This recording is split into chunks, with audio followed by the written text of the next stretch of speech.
We live. I don't hear the echo no more. Mic check. It's fucking gone, bro. You sure? The underdog, you hear the echo? Yo, I don't hear no echo. and I asked that.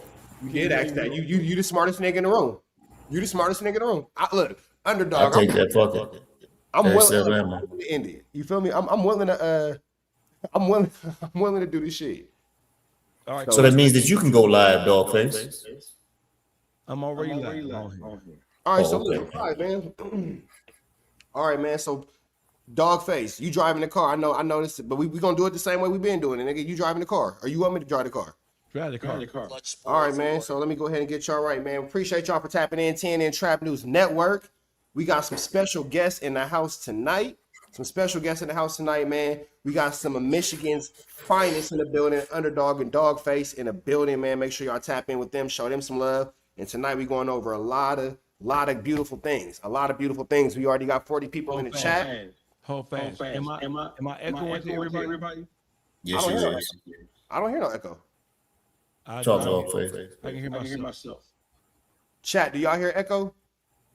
What's up, Yo. Boy, these cars here. What's happening with y'all, man? Damn, they do hear the fucking echo. They do hear the echo. Who's echoing? Is it Rich Trapper? Is it Underdog? Or is it Dawgface? It's Yo. It's on dog end. It's on my end. Hold on. Underdog, mute up real quick. And then Dawgface, you say something, see if it mute. Mic check 1 2 1 2. Mic check 1 2 1 2. I don't hear echo right now. For me. So I think what we're gonna have to do is just nigga rig it. When somebody talking, everybody else just know to mute up. Let's make it happen. Let's fuck it. Cause I mean shit, nigga. Let's play ball. Man, we appreciate y'all for bearing with us, man. We've been trying to figure this out for some time now, but we got y'all. So what we were talking about prior to y'all coming in was a situation with Wack 100. A lot of y'all know that Wack 100 is coming out of this space, and he got a lot of things to say. Me being from Los Angeles, California, being presently in Los Angeles, California, I'm from the Crenshaw district, so a lot of the things going on with Big U and the dudes around are directly involved into my backyard. Beige, I see you. Directly involved into my backyard, even going so far as within my household of, my god brother, Bear Claw, being in this indictment. So with that all being said, man, we're not finna hold y'all no longer. We finna start jumping into this content, into this paperwork, because it's a lot of mistruths and it's a lot of just basically bullshit that Wack 100 has been putting into our universe. You feel me? So Dawgface and Underdog, we do appreciate y'all. And we ain't finna hold the chat no more. We finna jump right into what we supposed to. All right, here we go. And then so we're gonna start off with this situation that I was playing for y'all earlier from my man Byron Blake, where you can actually see that Wack 100, and this is through government paperwork. It's no slander. We're not running a smut campaign. Nobody's lying. Everything that we're saying can be fact checked through government documents and can be fact checked through this federal indictment that Wack 100 is in. Dawgface, if you ever want me to stop it, just put your hand up. I'll stop it. Same thing with you, Underdog, and we'll all mute up. Let's get into it. That's why his name is mentioned in that document. I know yesterday's video was kind of long and people kind of got lost in the legal jargon. So we back again today, and this time we gonna do this as short and as fast as possible while giving y'all the same details and breaking down how this document proves that Wack 100 was not only a witness in Big U's case, but also how the government used statements in situations involving Wack 100 to get wiretaps for Big U's case.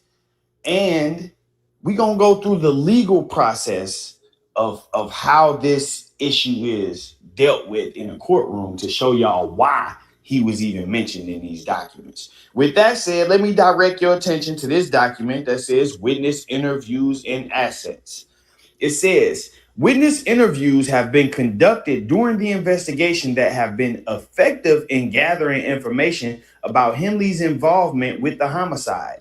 They have also been effective in gathering information related to Henley's collection of extortion payments. Some of the interviews have also led to the recruitment of a few of the aforementioned confidential sources who have been used during this case. However, as described above, Those confidential sources have taken this investigation as far as it can go in short of meeting its prosecutorial goals and objectives. So what they are doing here is they are attempting to convince the judge that using confidential sources and confidential witnesses does not serve the purpose of the investigation anymore. That strategy can no longer. And I ain't gonna talk too much over the content, but to all y'all watching at the crib, I think that it's important when we starting off for y'all to pay attention to that. This is from a document that is specific about witnesses and assets to the case. Let's continue on to this. Be used to take this case forward. Additionally, in my conversation with CHS1, CHS2, and other law enforcement, I have learned that Henley associates with a tight-knit circle of people who have known each other for decades. Continued interviews without court-authorized interception of the target location could unnecessarily alert the targeted communicators to the interests of law enforcement in their illegal activity. So what he's saying is, based on the information that he got from the informants, everybody who is around Big U is very close to him, and it's a tight-knit circle. Therefore, if we continue to try to interview people and try to get these people to come talk to us, then it will alert the people we are investigating that they are being investigated. This is where he starts to talk about how they can get around that and why they should be allowed to get around that. He says the interviews would also have the effect of alerting the targeted communicators and others, thereby compromising the investigation and resulting in possible destruction or concealment of documents and other evidence. Additionally, if the targeted communicators are alerted to the government's investigation, they may flee the jurisdiction in order to avoid apprehension and prosecution. For example, now, do you see it says for example? So this is an example of how an interview could alert the targeted communicator. Hey, so Dawgface and Underdog, we was having these conversations before, and remember I was saying that it's this thing called open source reporting. Right. Where these dudes use these interviews. For example, the No Jumper interview where Loose Cannon admitted that he was a part of the robbery was open source reporting. And that open source reporting led to his real life indictment and maybe a real life conviction. So when you have Byron Blake breaking down these situations and explaining how Wack saying things like I chased Future through the airport, how you have Wack 100 earlier today on DJ Academics listing out a group of names of people who allegedly attacked Future, despite that information not being in nobody's paperwork, as well as nobody's actually charged with it. You can see how they're using these YouTube videos, songs, interviews, podcasts as evidence in court, and the evidence is standing with the federal government. Yeah, can you hear me? Yeah, we can. You hear me? Yeah, you good. Okay. So exactly what you said is exactly what's going on here. We have a situation where we have somebody trying to recognize responsibility for what they've done by saying their name hasn't been directly found in any paperwork. Well, his name is always in the indictment. His name is mentioned second most behind Big U in terms of being mentioned in that indictment. He's mentioned in the first indictment, and he's certainly mentioned in the superseding indictment. One of the things I wanted to ask you, Rich Trapper, is yes, sir. I got a crazy echo going on. Maybe it might cut off. Can we mute up? Is it still echoing? No, probably not. So listen, one of the things I want to know is, so we have Wack, who has been behind the scenes committing all manners of chaos behind the scenes. Am I still echoing, y'all? Am I clear right now? No echo? Much better. Okay, yeah. So listen, we have Wack 100 behind the scenes operating as a fixer. He's operating as a person who's helping to arrange people. Now, do we totally blame him for people allowing themselves to be used by him? No, we can't, because we had to put some of the onus and responsibility on the people who are allowing themselves to be used as tools by him. But at the same time, he can no longer, and he will no longer be allowed to say that his fingerprints are not on this indictment. Go ahead, Ms. Trevor. I'm going to mute up. you know what? And because you have to understand the level of the petty person that you're dealing with, you made a really good point. You said that he's, a fixer, and his job is to add people to these situations. So I think for a reference, it's important that we play this. $1,000 every single month. But So what I'm about to play you guys is DJ Academics leaking Wax 100's phone call and text messages. Dawgface, this is what I was telling you about that just happened. Let me go ahead and play this for y'all so you guys can see an example in real time. Keep in mind, DJ Academics is live right now, so you can see exactly what Dawgface is talking about in a real life example. Tag BT Awards party. Like it's old as time, right? Gang members try to attack Future Sierra. Like this is real. This is from 2013. Now keep in mind, all of these situations look like the West Coast was on Future's head. Okay, so they catch him in a club in 2013. They try to do something to him, and Wack supposedly catches him in 2014. So we're gonna get to that. But it says rumors are circulating Sierra and Future plans to party after the 2013 BET Awards was ruined, as gang members allegedly tried to beat the brakes out of the Tony Montana rapper. One of his security guards named Roscoe was allegedly caught up in the mess, or got messed up in the melee. He was rushed to a local LA hospital. The club, the Graceful Manor, was shut down for the night following the incident, and helicopters patrolled the parking lot to make sure the area was safe. Now, Wack had told us about the story, and he basically kind of described it just like how this happened, except he gave more detail. He said, yo, they surrounded club security and everything, and basically when the gang members of LA want to do something, you have insecurity or security at the club, knowing that they live in LA, they want no sauce. So Future narrowly escapes a vicious beatdown in 2013. Now, supposedly, like for all we know this happened, and then we knew about Wack chasing him in the airport. But what was confusing is that when we went to the indictment, right? When we went to the indictment said, and let me pull up the indictment. The indictment says after Wack, hold on. Let me just give me a second.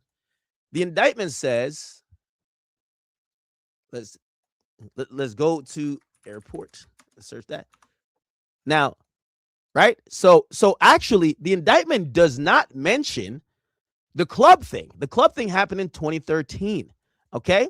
Now, so if we start thinking, it says and around 2014. Actually, this might be it. Well, anyway. Okay. Oh, here it is. In or around 2014, okay, after Future refused to pay and ceased answering the calls, they Henley's associates, and it says Henley and his associates, which means he was there, committed violence against NDC and his associates and security for failing to show respect. Now, this is the issue with, I've seen Wack talk about this a bunch, and he's like, yo, man, there's something else in the mix, because I never said we touch Future. And he's right. He didn't touch Future. And supposedly the one in 2013, the bodyguard got fucked up, but not Future. But apparently there's another incident. So there's a third incident that the feds are talking about that doesn't involve Wack and doesn't involve that club thing that we know. But it just goes to show 3 incidents of niggas, like they were treating Future like a pinata. I don't know what was going on. Now, granted, he didn't get touched in other situations, but hold on. Here we go. Let me see. Do I got it? Maybe I do have it here. So, do we have it? So, we get confirmation. We got confirmation. Check this out, chat. Check it out. Here we go. So, remember, there's 2 incidents we know. Wack chased him in the airport, him getting surrounded and almost touched at the club, but his bodyguard got beat up. But the feds claim he got his ass whooped. Where did he get his ass whooped at? So someone reached out to Wack, and Wack sent me the text messages of the person who finally cleared it up on when Future supposedly got his ass whooped. Check this out. So, and by the way, this is from Wack, but he's texting, like, you're gonna see this shit. It's kind of like hilarious. Yo, the fact that Wack got a nigga saved like this is crazy. WS Kripotna 99. Who the fuck saves a nigga like this? WS Kripotna, whatever. Anyway, he texts Wack and he says, Hop is the one telling. I want to pause it right there. Hop is not mentioning this indictment in any way, shape, form, or fashion with any relation or any dealings with Future. So right now you have, through academics, when we were talking about the open source reporting, now you're giving an assailant a name to an unknown attack. This is open source reporting literally in real time. This is classic Wack 100 behavior. He's using academics to insert a new player into the overall scheme of things. And this is what we're talking about. This is what he did with Loose Cannon. This is what he did with so many other people who he put on platforms to tell stories. And then he's using academics to insert another person's name who has not been mentioned or cited in any way, in any in any form of indictment. This is what the fuck I'm talking about, academics. Shout out to academics for getting it right. Let's get into it. He's the one that knocked out Future, and Floss took his gun. So Wack says, knocked him out where? Future wasn't touched at the airport. That's cap.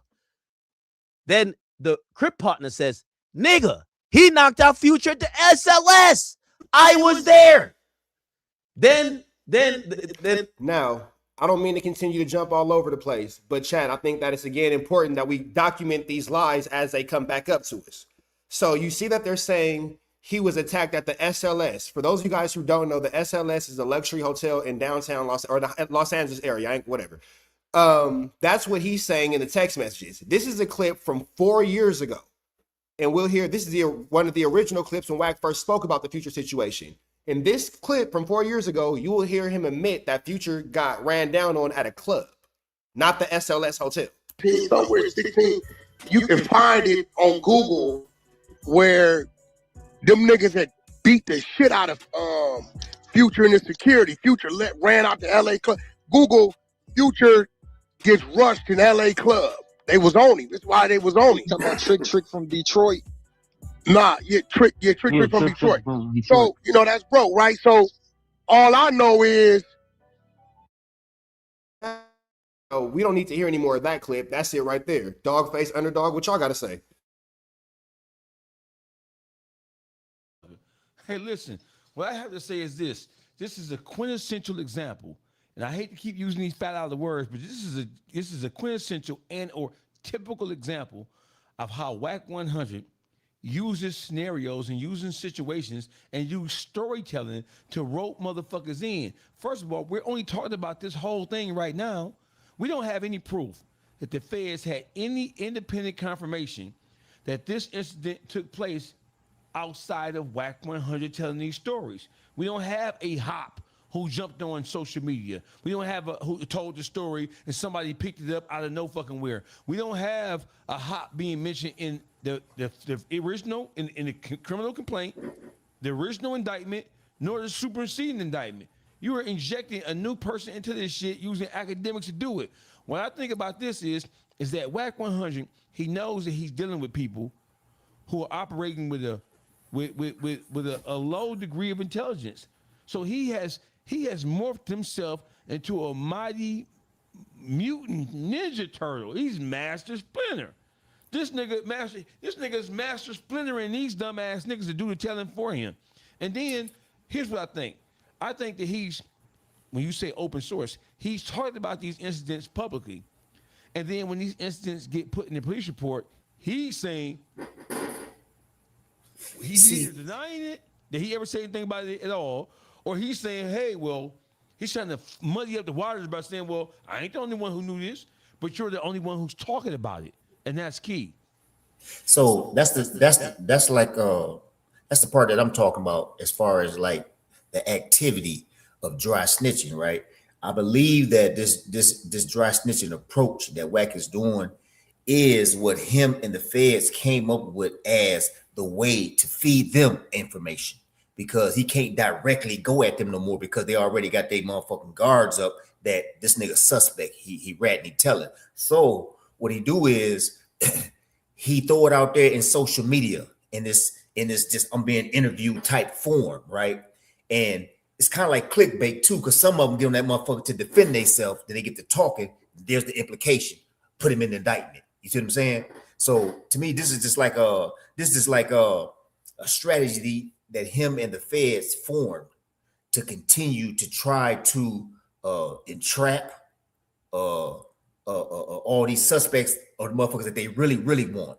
And they, that's just like, hey man, they see you keep coming with that damn blue shirt on, put a red one on, put a skirt on, like camouflage yourself. You know what I mean? Put a disguise on. And that dry snitching is the form of a disguise that this motherfucker using. And you best believe, but like in that statement where he mentioned a motherfucker named Hop name, right?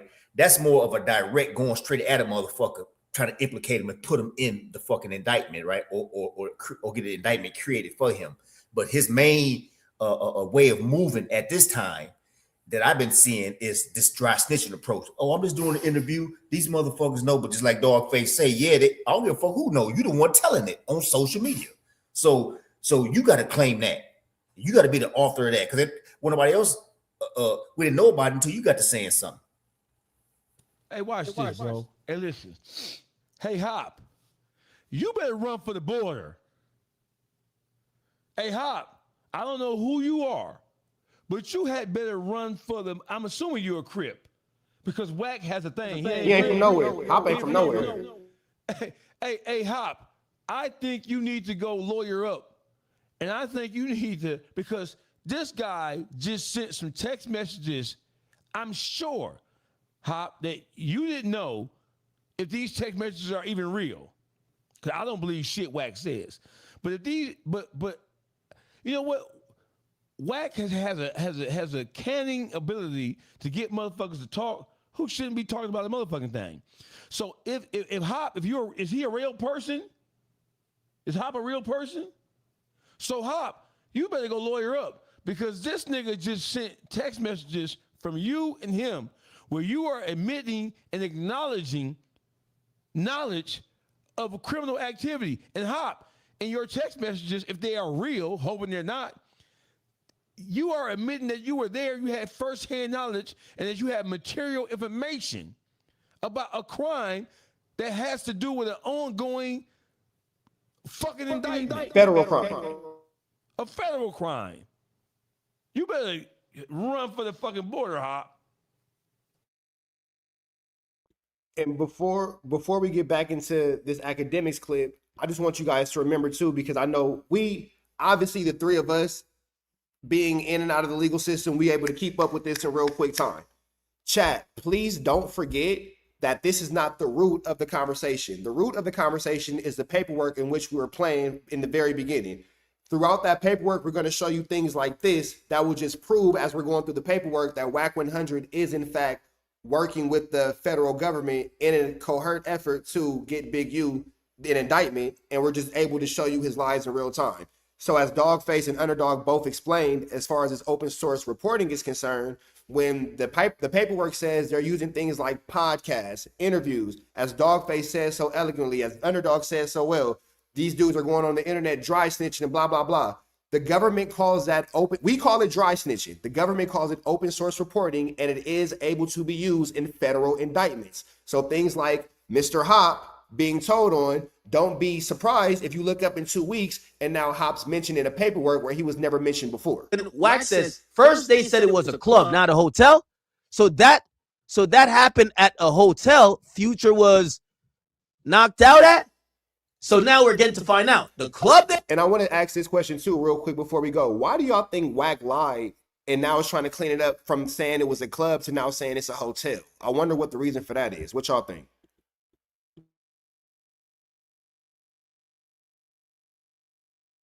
Say the question again, brother. Why do you think that 4 years ago, Wack was so happy to say, yeah, it happened at this club? Now he's trying to change it to present day with it being at the SLS hotel. It's either some information that has come out. Is he trying to throw us off? Obviously, whenever he moves and whenever he changes the story, it is because he knows that the story as it was told by him is exposing him in some way, and it has a connection to something that's in the paperwork that if he continues to drive down that lane will expose him as the person who's been cooperating. There's only two reasons why Wack changed stories. One, to try to confuse the situation so that people can't connect the dots with him. Or when he introduces a new place or a new subject or a new person, he's trying to rope them into the overall equation. That's the only way I see it. They pressed him. He ran out through the kitchen. Then they knocked him out in the SLS. And then Wack sees him at the airport and chasing him. I ain't gonna lie to you, bro. They was playing Pac-Man with this nigga Future, bro. I ain't gonna cap. Everybody chasing him. Okay, so they said they knocked him out at the SLS. And he says, I already know what's one of Big U's homies telling. And it says, okay, because he was in touch with me. He says, hop and floss. He said, I never knew they caught Future slipping like that. He says, Future security Hop betted them. So I guess like he put some work in. But I guess they got to Future somehow. He says, Big U was there when this happened? Yes. So that confirms exactly what we just read in the indictment. The indictment says Henley was there with his associates. It didn't say he was there with his associates at the club. It just said Rolling 60s rolled up to the club. So this is a third incident we didn't know about. But apparently, according to the feds and according to WS Crip Partner 99, who's telling Wack this stuff, no, there was another situation that happened where Future supposedly got knocked out. And by the way, you know, I guess this is going into the narrative where Wack is saying there's people within Big U's organization that's telling. That's why these stories are coming to light. Because there's a kind of a question of, did Wack story from Clubhouse or my stream get in a federal indictment because he just said it publicly? Would that not be the definition of what we just said as open source reporting? Yep. Now watch this, right? So now Hop name has not.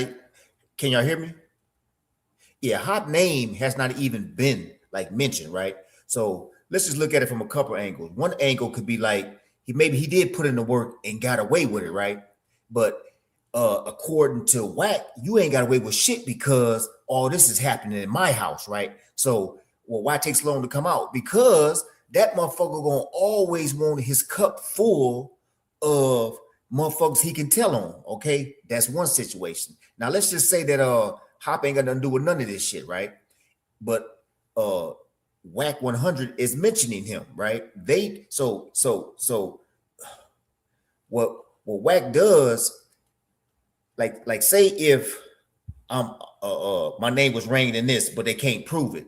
But then later on, all these years later, I didn't got my name ringing in and shooting. See, now the Fed's gonna want me. You see what I'm saying? So now this is a perfect time for Wack to do the dry snitching style of telling by implementing me into something. You see what I'm saying? Because now he may even possibly tell if he have to. And Dawgface,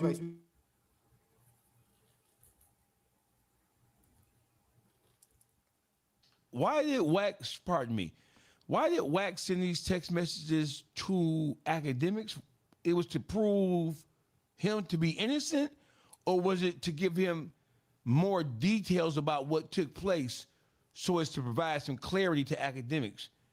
And if it is the second thing, why in the fuck are you trying to provide clarification to crimes associated with an ongoing criminal investigation of this magnitude? Why did he send this shit to academics? What was his point?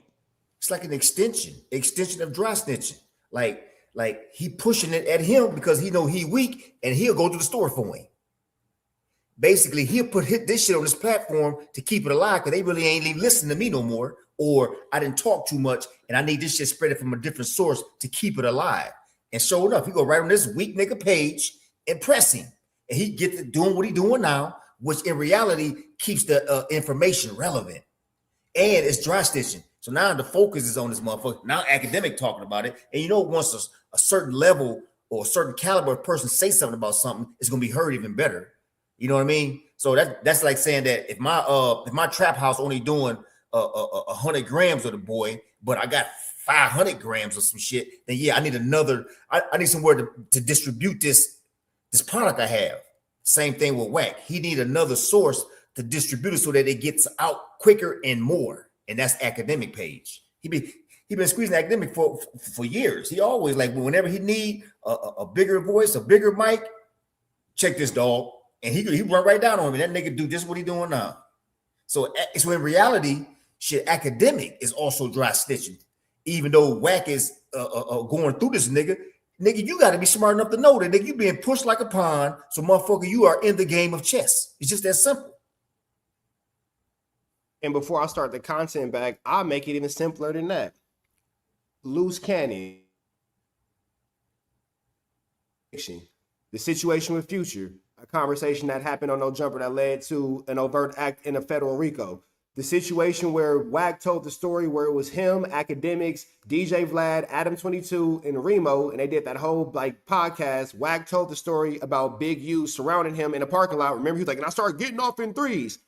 That was an overt act that has now been turned into Big U being charged with assault. So these are 3 examples of how the internet and how a YouTube video has led to a federal either overt act or in 2 situations, actual indictments in federal crimes. That's why I think he's doing it, because it will continue to lead to the federal crime. We'll get back to the root issue of the problem, but because you 2 gentlemen have, y'all done live a little bit longer life than I have, but I got enough common sense to know that if you're named in a federal indictment and they're breaking down in a federal indictment what open source reporting is, and you're the only name literally attached to it, and then within the exact same day, now you're naming people in an assault that you put into the internet that were never mentioned into this assault, it would be safe to assume as somebody just having common sense that you're continuing open source reporting. I'll continue. Or did Wack like fucking feed information to the feds? His thing was these stories that just got added. I only was at the airport thing, and the other stuff they added, I never knew about Future getting beat up. So he's being told that Future got beat up, and now he's being told who would know this or let it be known. So Hop knocked him out, and Floss took the security pistol. Yes, at my hotel.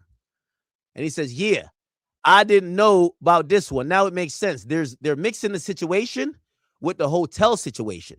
So he's saying that they're mixing the airport situation with the hotel situation where supposedly Future got knocked out. And a dude, Crip Partner, 99, says, yes, I seen it. And he said, yeah, and Hop is a co-D on the RICO. And it says, Floss is telling it'll come out during trial. I don't know who these people are. And Wack says, no. Wack says Floss is telling him to come out during trial.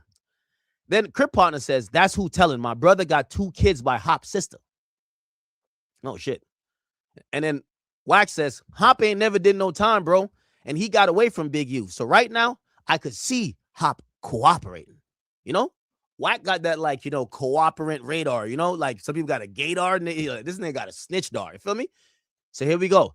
And he says, so Crip Partner 99 says, nigga, he is, Manny is, nigga, he is, Manny is, they is. Okay, so there's a lot of cooperants. Okay. It says beer call telling 2, bro. Loose cannon 2. Yo, Wack just throwing a couple more snitches.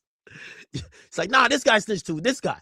And he said, shit, all of them. About 50 more of his homies over the years. I don't know who Bear Claw is. Damn. Yo, Crip Partner 99 put a heartbroken sign. You could tell. Now, I want to mention this too. Nowhere in the indictment do you see anything or anywhere about Bear Claw having any type of cooperation with law enforcement. Not one piece. Not one piece. So I don't understand. So this is what I do understand. It's not for the internet, but if someone had maybe not, viewed me as their equal and I wanted to be it's like, let's look at it like kids. Kids on the playground, they want to play Pokemon cards with you, but one kid might be like, nah, your cards ain't good enough. And now you got to go cry in the corner. If the adult version of that happened, and because you just can't simply hang around with somebody, I would feel a way too if you had a chance to, be able to smut them and tear them down. Wack's issue with Bear Claw is Bear Claw never wanted Wack around. It's not because you got beat up. It's not because he took something from you. It's just because sometimes you can smell a rat before they ever eat cheese. That broke him, bro. That broke his heart. Damn. I guess Bear Claw broke his heart. Fuck. They say, Bear Claw told him to stop calling his phone. I think he wanted the extra witnesses. I think he wanted the extra witness tampering charges. He said, Loose Cannon. He said, we all knew Loose Cannon was going to tell. He was like, he was telling people, I bet. Chat. So we got some confirmation according to also want to mention too, in the beginning, I don't know if you guys remember, Wack was adamant that Big U and Loose Cannon were both snitching. Neither one of these niggas are telling. Neither one of them. Wack's exclusive source, which is WS Crip Partner 99. Don't know what it means. They're saying, let me see who they say knocked out Future. Yes, they said Hop. Whoever Hop is. It says Hop. Hop knocked out Future at the SLS. So Hop is the one telling, but he knocked out Future at the SLS, and he betted the security and took the security gun. Damn, that's crazy. All right. Okay. Do we see? We got mute up. Do we see anywhere where the name Hop is mentioned? Because is there not for nothing like that? Not for nothing like that. So where are we? So how is? So listen. So academics is drawing these conclusions solely from these text messages and having had a conversation with Wack 100. Because if Wack gave him these text messages, he sat down with him, or he was on a FaceTime with him explaining what these things meant. So now we have a new player in the game. And now in his text strand, he's implicating other people. He's two new players, Hop and Floss. He said two names. Yes. So just the fact that academic is getting it off of just text message and spreading it like it's a fucking legal document, that's not okay. But then this is somebody in the chat said this, and it's the same thing that I thought. So you mean to tell me on a random Thursday, Wack decides to say, you know what, academics? Let me out of the blue just send you these messages. Now we also know this too. Yeah. I could text this phone right here. I could say the name Dawgface and have a whole conversation with myself, and it'd be like, oh, I was talking to Dawgface. Come on, my nigga. We know how this shit works. But academics is about to go off of this, so I want to take y'all back to the original content that we were going into as far as him being proven to be a witness and to be in these being an open source reporting. Chat, I do appreciate y'all for staying focused with us, and I know that we kind of bouncing around a little bit, but the important part that we have, the importance of us showing y'all what we just showed y'all, so you guys can see in real time, not examples from last week of what today looks like when Wack is actually open source reporting, as this is what we're going over in these federal indictments and these paperwork. Example, in July 2022, the FBI Houston Division conducted a telephone interview of Cash Jones, aka Wack 100, about his interactions with a subject of their investigation. The FBI Houston Division believes C. Jones recorded the interview because the entirety of the interview was posted to YouTube the following day. Based on my training, experience, and knowledge of the investigation, I believe additional interviews of associates of the targeted communicators will not stay private and alert them to LAMTFVG's investigation of the enterprise. So right there, he's saying an example of witnesses leaking information that could alert these targeted people is Cash Jones leaking the information from the investigation with the FBI Houston Division.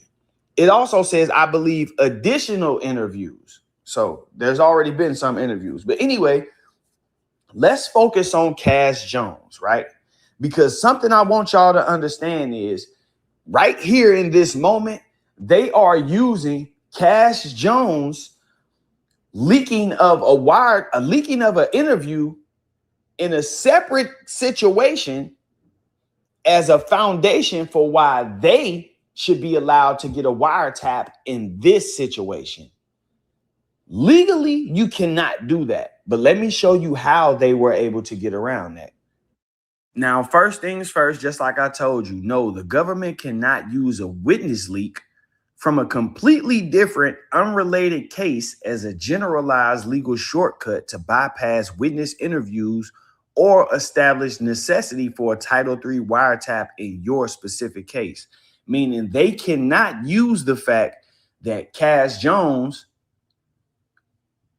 leaked information in an FBI Houston division investigation as a shortcut to bypass witness interviews or establish necessity for a wiretap in Big U's case. They cannot legally do that. Let's look at what these things mean. Title III necessity in case-specific proof, meaning in order for them to get the wiretap, they have to prove it's necessary, and they have to have case-specific proof. So they can't use proof from another case, right? That alone tells you that Wack is connected to this case, because they wouldn't have even been able to mention him in this paperwork if it was completely unrelated. Anyway, the necessity requirement under 18 USC 2518 1C, a Title III wiretap application must include a full and complete statement as to whether other normal investigative procedures have been tried and failed, or why they reasonably appear to be unlikely to succeed or too dangerous. So in order to get a wiretap, you have to show the judge that other normal procedures have been tried and that they have failed, or that they appear to be unlikely to succeed, or they may be too dangerous, right? In your case. So in order to get this wiretap from this judge, they had to prove to him that they've already tried other things, which is why they are mentioning, hey, we have tried witness interviews, but the FBI Houston division did an interview with this guy and he leaked the entire interview. So we don't think doing interviews is a good idea over here. But let's keep going. Do y'all remember that conversation he put out about Jay Prince? And he swore to God that he wasn't helping. If you swear to God that it's not helping, you swear to God that this ain't to nobody's detriment, why is it an indictment against somebody? Y'all got more experience with the feds than I do. I'm listening. So listen, let me just tell you this, Rich. I'm not listening to anything Wack says, because I know that everything he's saying at this point is meant to muddy the waters. It is meant to throw people off his trail. It is meant to confuse the issue. He's bringing other people's names in it, and some of these people may have some involvement with this, but what we know is, what we're talking about is, we believe, and I believe, that he is an integral central figure in all of this shit. I just believe it. I don't trust nothing that Wack says. I don't trust his relationship with Reggie White. Wack has a long history, going back to death row days, of knowing how to maneuver into and out of situations, and he's learned how to manipulate situations to his advantage. I'm not listening to nothing Wack says, period. Whenever Wack tells a story, he's trying to throw you off, he's trying to expose you, or throw you off. Two reasons. That's it. So it's interesting again that you made a point of, you said he's been trying to throw us off since the death row days. I'm gonna let this play for up. You know what? I don't. Here it go. Because the internet never forgets. The internet never forgets, and I'm able to boom. Here it is right here. So just to kind of show the history again, chat. I appreciate y'all for rocking with us as we bounce around. But this is from 2006, and this is an alleged Wheeler County, Texas case. And according to rumor and legend, they'll say that this is when Wack 100 actually started officially working with the government.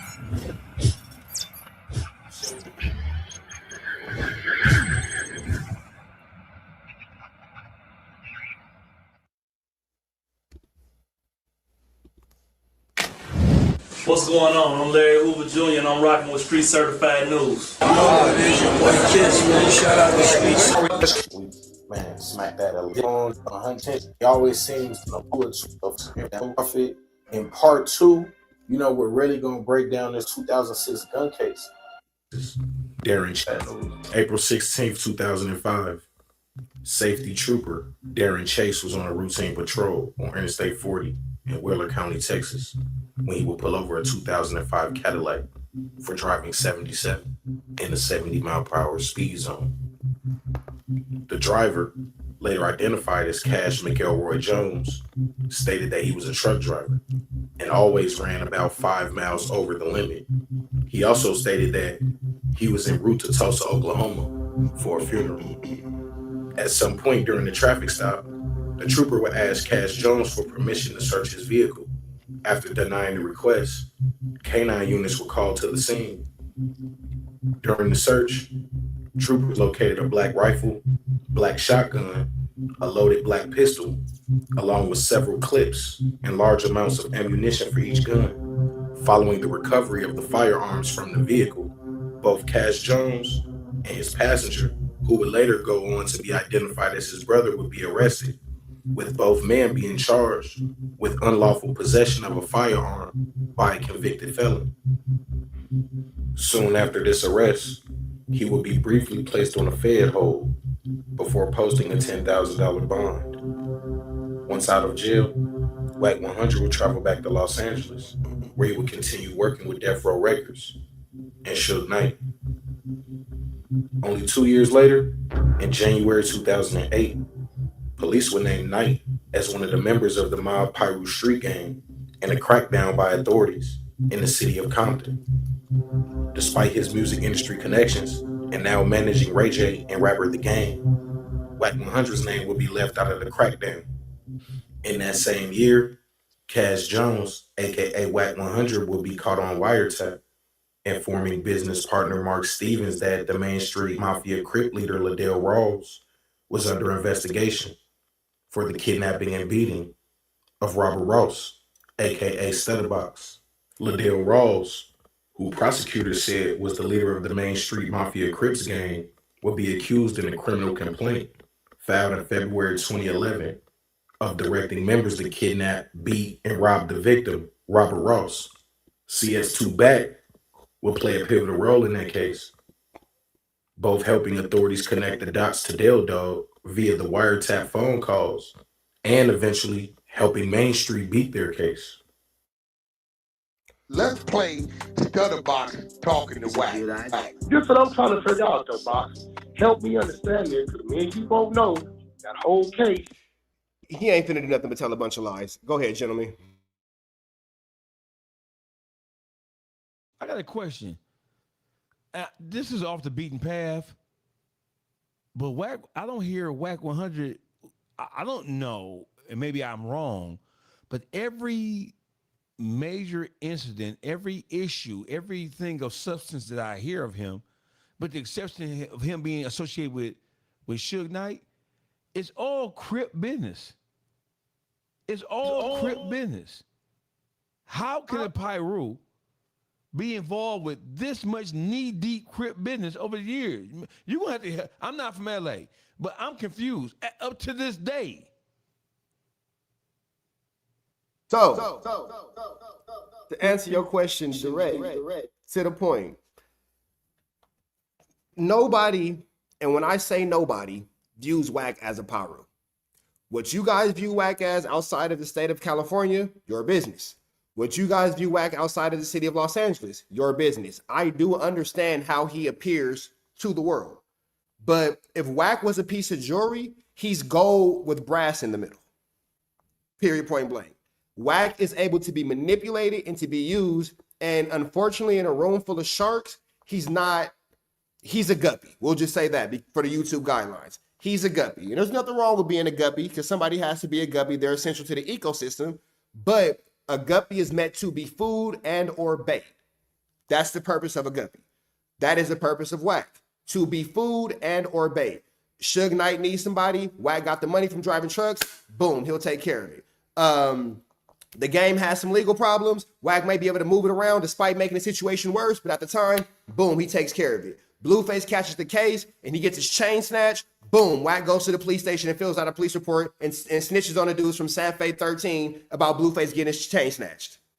He serves a purpose amongst gang members and entertainment people who want to kind of play in the gray area because, you know, he does have the Alan Rumblatts once upon a time, and I'll even be deeper than that. I'm not going to say the name, but once upon a time, I was proposition with doing business with Wack through a third party. I'll tell you about it off the camera. And that's through one of my homies who no longer associate with him, but at the time, Wack was good. He wasn't bad news yet. So he does play that role. Unfortunately for Wack, instead of making a popping ass Paru, the Crips is who were popping at the time. Big U was popping at the time. Blueface was popping at the time. You're already running up under Big U being his lapdog. You're already running errands for him and doing things like that. Let Wack tell it he had a key to Big U's home, so forth and vice versa. Why wouldn't Big U use him to the best advantage possible? It just so happens to be the Crips were who they were. You feel me? But then I'll just also throw this. If you guys are ever bored, go to YouTube and search Bloods Press Wack 100, and you'll hear what the young Bloods think of Wack. They'll tell you. And then I'll kind of close before I jump back into it. That turns into now you get allegedly exposed for having these documents. Big U doesn't really want to deal with you anymore because maybe not you're on the wrong side of the law and your feelings are hurt. Now you want to destroy him as people with hurt feelings typically do. We know what gender of person typically does that, but you know, if you have those type of traits from that particular gender, your business. Now Wack is going into a full-blown spiraling out of control mission, and you're looking at it in the terms of a relationship like a scoring X. You know how it is when our girl don't want to see you happy with nobody else? Idea over here. But let's keep going. Let's get to the case-specific evaluation, because I said it, they can't just show that it's necessary. They have to use case-specific facts, right? So it can't be this guy leaked information in another case, so we shouldn't have to follow the procedure in our case, right? Boom. The necessity requirement must be demonstrated with facts specific to your specific investigation and the targets named in the application. What this says to me is that the reason why Wack 100 was mentioned in the application, and they mentioned that he leaked information in that other office's investigation, is because he was a witness in this investigation. And they're saying if we go and interview this witness, he's going to do the same thing to us that he did to them. Again, chat, I don't know if y'all really caught what Byron Blake just said. This is the government. This is not my opinion. This is not what I think. This is not what I feel. This is not what I want to be true.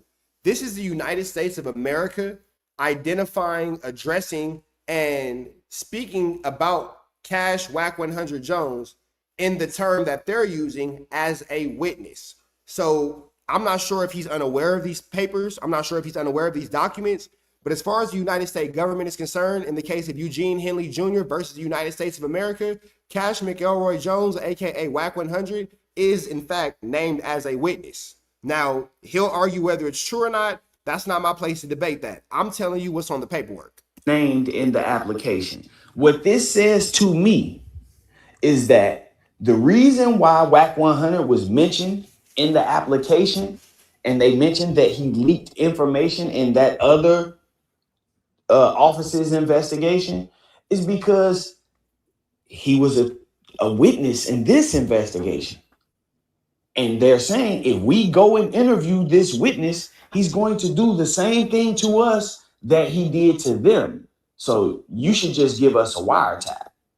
That's what's happening right here. Yeah, as y'all see, it has to be specific to your investigation and the target's name. So if Wack 100 was not connected to Big U, y'all see it got Henley's name at the top. If Wack 100 was not connected to this investigation, if Wack 100 was not a witness in this investigation, if he was not the person that they were using to say, hey, we can't keep using our witnesses, we got to go get a wiretap now. If he was not the person, his name wouldn't even be here. It has to be case specific. So there's no reason for them to mention. And if you look at the earlier part of the document, it mentions CHS1, CHS2, who we know. Dawgface, while you stepped away just to catch you up, I don't know if you want to speak on it, but at this point, again, this is not by my opinion, not by Underdog's opinion, not by your opinion. The United States of America, whether it be true or false, has identified Cash McElroy Jones as a witness and is referring to him as a witness in the Eugene Henley versus United States federal RICO. That was what you walked. That's what you missed. What do you think? How could he not be? So, in my, how could he not be? He has publicly divulged too much firsthand and or secondhand information, meaning he has told too many stories. He's recounted too many stories of having personally been involved with. And let's not, before I even say this, before there was a loose cannon, there was a Wack 100. Wack 100 was Big U's henchman. When you think about the whole thing with the future at the airport, and there's a variety of other conversations that could be had, Wack 100 ran with Crips. He ran with Big U for years before we ever heard of a loose cannon or a brick baby or anybody else. Wack 100 was Big U's right-hand man.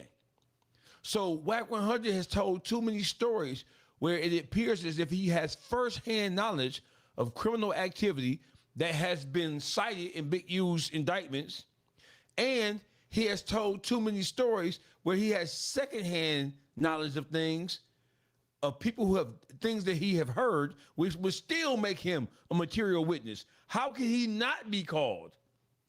How can he not be cited? Wack 100, based on how this thing looks, he is witness number 1 or 1.5. And and that's what I think. This is why he names like hot pop up, because if he can't put those situations on who they truly sit on, then they're going to put it on him. The feds. That's what I'm thinking. They're going to put that on him. So therefore, and I also believe that some of the names that he's bringing up really have nothing to do with this crime that he's implicating them on, but they are sacrificial lambs, because if I don't find an scapegoat, then I'm going to be the goat that get caught up. You know what I mean? So to me, I feel like for real, like he's actually at that point where he's basically trying to get like a like a sentence reduction or some kind of plea deal, right? And the plea deal may consist of give us something more solid than this, and we'll let your ass stay out here. But if you don't, then we're going to put you in an indictment, because if you notice, he has not been charged with anything yet, but he knows about everything. Just like, and if you notice, he's always present. Like if you go back some in this right here, he said that they was downstairs jumping on Future at a hotel I was at. Why are you always there, nigga? You know what I mean? So he need to be there. He need to be there.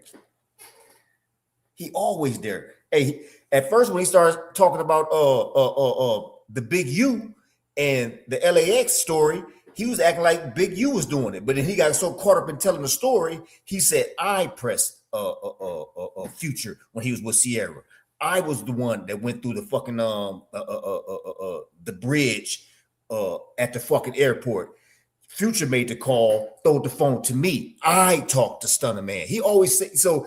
That's the implication part right there, where he got like, well, damn, I implicated myself, or I done told him myself. Oh, I'm looking for a sacrificial lamb. He knows so many motherfuckers, and you guys believe, So now, why is Big U that's being added to Big U's indictment when you tell the story, bitch? You always saying you. You said I. How the fuck that turns into a Big U, Big U, Big U? You said I, bitch. You should be charged at this point, but he's not, and that's crazy. But that's the kind of courtesy that is extended to a significant informant. So, Underdog, to your point, you asked a really good question. Why is he doing this? It's going to be explained into this. Everything you just said is about to come out in his paperwork, so y'all both see what's going to happen. It's going to come out in this clip. I done watched it 10 times. But take it back to the last clip I showed about academics, and Wack is listing off all them fucking names. There you go, the sacrificial lamb that you spoke of. Here go 2 of them. You gonna say something, Dawgface? You want me to get back to it? And he's so smart in his distribution of it. He only gonna give it to him according to stay relevant with them, because as long as he feed them information, I just like, if I got $100,000, you say I need $100,000, but if I give it to you right now, it's over with. You want to make a decision on me, so I'm gonna bird feed your ass that $100,000 just so that I stay in the game longer. It's a heavy game plan, but informants in this case, and other law enforcement. And then it mentions none other than Wack 100. But let's keep going, because there's something else that you have to see, which is called the exhaustion of alternatives. Now, when it comes to this, law enforcement must explain why standard techniques such as physical surveillance, grand jury subpoenas, undercover agents, or interviewing specific witnesses will not work or are too dangerous in your case. So once again, they have to list why interviewing specific witnesses will not work or are too dangerous in your case. So when you see Wack 100's name and they saying we can't interview this specific witness, it won't work because he's going to leak the information. That tells you again, Wack 100 is considered a witness. I know I sound repetitive, but I'm going over each category and tying it back to this so y'all can see exactly, how this is coming together. Now, let's discuss why a remote leak does not apply. No blanket exemptions, okay? A leak by a witness in an entirely separate proceeding does not legally or logically prove that a witness in your current distinct case will leak information, or that interviewing people connected to you in your case is inherently unavailable or safe. So you cannot bring in the fact that this happened in another case and use that, because the burden is you have to prove that it won't work in my case. In this specific, in United States versus Henley, they have to prove that interviewing witnesses won't work. The example they are using is, hey, we have this witness that's leaking information. Risk of suppression, right? And this, y'all peep how they keep calling that nigga a witness. Yeah, hey, listen. So when you consider the fact that he ran right to YouTube, ran right to Clubhouse, when the so-called federal agent called to ask him questions about J. Prince Sr., that just really speaks to what this subject is about right here. Right? We can't trust this son of a bitch. This son of a bitch is a wild card. We can't trust him. So maybe I'm missing something.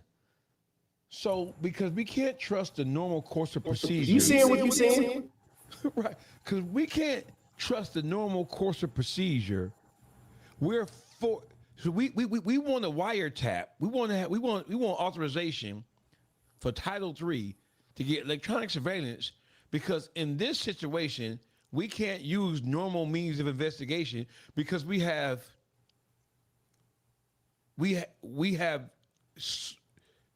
even have confidential sources and people who may be friendly to us who may leak certain parts of the investigation, and we can't have that.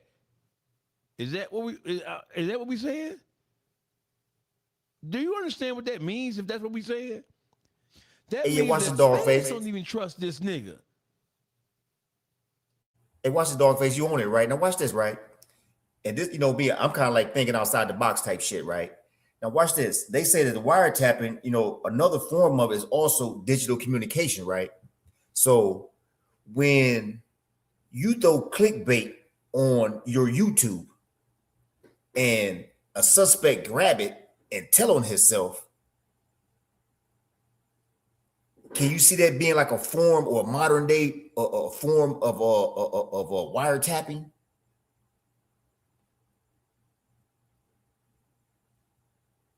You ain't catch it? Yeah, I mean, so this, Watch this. What this does is it really showcases how manipulative and how cunning Wack 100 is. This nigga, he was born out of due season. They needed Wack 100s. They needed Wack 100 back in 1961 when they came with the Rico shit. 67 when they needed this nigga back in COINTELPRO days, because this nigga has taken ratting and taken cooperation to a higher level, unlike anything we've ever seen before. We ain't never seen no shit like this before. Not in modern time. We only heard about shit like this going back when they was trying to overthrow the Black Panther Party and the Black Liberation Army. We ain't heard no shit like this in modern history. Hey, you know that wiretap is a form of recording, right? If you get on that motherfucking YouTube talking about a fucking case that I implicated you on, you know, and you in it, that's a recording. It's like an entrapment, but it's like another form of wiretapping, because we have you recorded and you just incriminated yourself. It's just a thought, bro. Real quick, I want to play this for y'all. Wack will tell you that open source reporting isn't a thing. We're all familiar with the former president, Richard Nixon. Richard Nixon actually had open source reporting used against him. So I'm going to play this audio for y'all real quick from ChatGPT to give you an understanding of what happened to the fucking president. If you're referring to open source reporting, OSR, meaning information gathered from publicly available sources such as newspapers, television, public records, interviews, and public statements, then Watergate is one of the most famous examples of open source information playing a major role in exposing wrongdoing. Here's the short version. Investigative journalists, most famously Bob Woodward and Carl Bernstein, pieced together information from public records, court filings, interviews, and confidential sources to reveal the Watergate cover-up. Congressional hearings were televised, making witness testimony public and allowing anyone, including investigators, to analyze what was said. Nixon's own public statements were compared against other evidence, and inconsistencies became part of the investigation. Later, White House tape recordings and other official records provided direct evidence that corroborated parts of the investigation and ultimately contributed to Nixon's resignation. So while Nixon was not prosecuted based solely on open source reporting, publicly available information and investigative journalism were crucial in uncovering facts, identifying leads, and helping investigators build the case that was later supported by witness testimony, subpoenas, and official evidence. So to your point, Underdog, the reason why we're seeing this in modern day is because back in Richard Nixon's days, they had newspaper articles which did the same shit that we now just do on YouTube. YouTube just wasn't out yet. That's my point. That's my point right there, bro. That's my point right there. And that's why he's so active. He's so active on that motherfucker, because this is his style. This is his, you know, like I was saying on my YouTube page, you got a smart snitch, you got a dumb snitch, you got a cocky and an arrogant snitch, but you also got a dry snitch. This is the platform that this dry snitch is moving on. So I'm about to get back to the content, but I'm going to just say this. For those of y'all who don't believe open source reporting is a real thing, why is it appropriate for Richard Nixon but not Wack 100? This is why I said in my video yesterday that if things went the way Wack wants us to believe that they went, then Big U is about to get this whole wiretap thrown out. If federal agents or prosecutors insert generic boilerplate arguments or rely on unrelated external events to pretend they satisfy the exhaustion requirements of your case without actually evaluating local realities, the defense can move to suppress the wiretap evidence. You see what I'm saying? It has to be specific to your case. The fact that they are mentioning Wack 100 in this paperwork as a reason why they can't interview witnesses, and Wack is not related to this at all, as he claims, then Big U has automatic grounds to get his wiretap suppressed. Again, it says, if federal agents or prosecutors insert generic boilerplate arguments or rely on unrelated external events to pretend they satisfied the exhaustion requirement for your case without actually evaluating local realities, the defense can move to suppress the wiretap evidence for failing the statutory necessity test. So this is statutory. You have to prove necessity. Now ask yourself, how does saying that Wack 100 leaked information in a different investigation prove that it's necessary to skip over interviews and just do wiretaps in this investigation unless Wack is a target as far as being a witness? If Wack is not the witness that they are referring to, not being able to interview. Now, I know some of y'all gonna get lost and say, okay, well, if they saying they can't interview Wack, how is Wack an informant? Let me break this down to you. I want to direct your attention back to the original complaint filed in Big U's case, where it details this alleged robbery that happened to victim 1. And victim 1 was later instructed to pull up on Big U, and Big U told him that's how you rob yourself, and demanded $10,000 from victim 1 to ensure that other robberies did not occur. Of course, this is all after allegedly giving victim 1. And again, they're going to break this down a little bit more, but just for those of you guys who are unaware, this literal indictment is the story from Loose Cannon being on No Jumper, and this is what led to the whole BS in the first place. Back the stuff that he was robbed for. Now, Loose Cannon, who is identified as Williams in this indictment, later admitted to this robbery and the aftermath on a podcast. On the No Jumper podcast, after stating that Williams was Henley's right-hand man, Williams explained, so basically he'll manipulate things. We'll go and do something, and then the same niggas we do it to show up at the house like 10 minutes later as we trying to count everything. So he's basically saying we go hit a lick, and then as soon as we pull the move, the people that we took it from pull up on us. We be confused, like how? Williams then said that Henley would state, well, we just gonna give like 40,000 back. Wack 100, listen to what it says. Wack 100, who is a rival counterpart of Henley's for the Bloods, was also on the podcast. See how they clearly mention his name? It's nothing. They clearly state who they are talking about that said this. Anyway, it says, Wack 100, who is a rival counterpart of Henley's for the Bloods, was also on the podcast and stated, you know why he wanted to give dude back the 40, right? So they using Wack's words to corroborate the MO. Go ahead, Dawgface.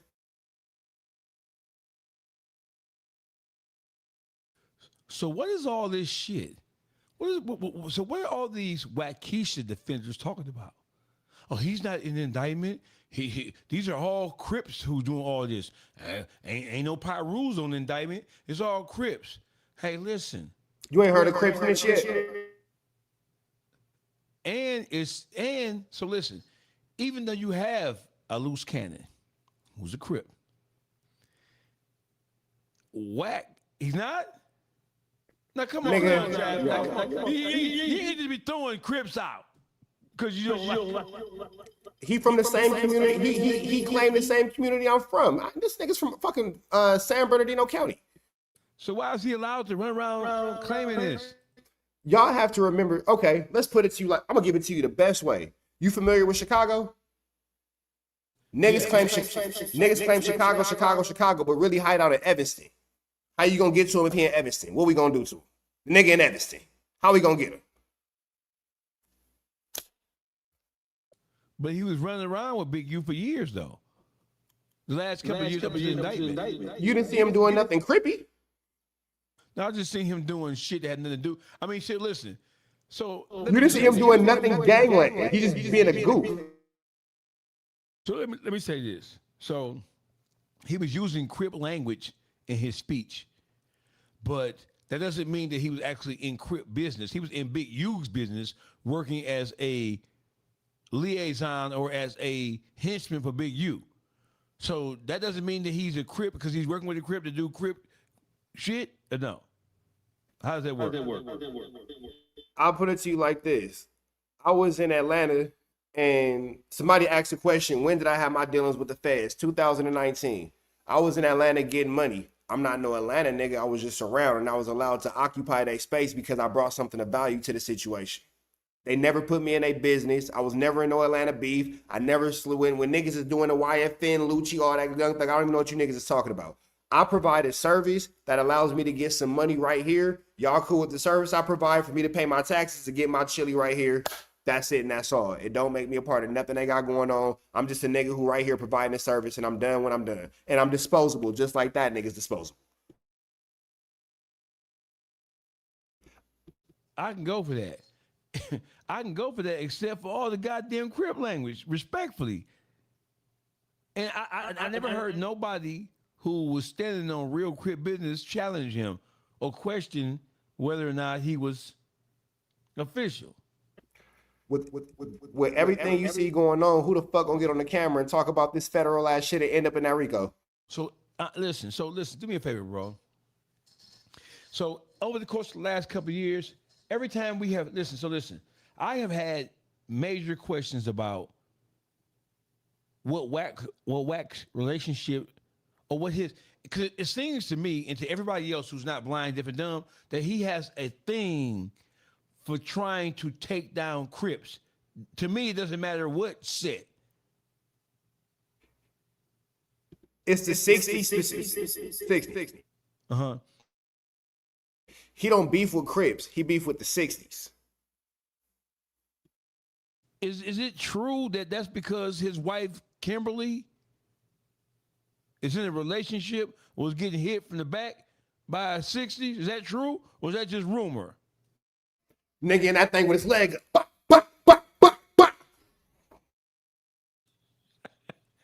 Y'all wrong. Y'all wrong, man. Hitting the Dougie like Rico and paying in full.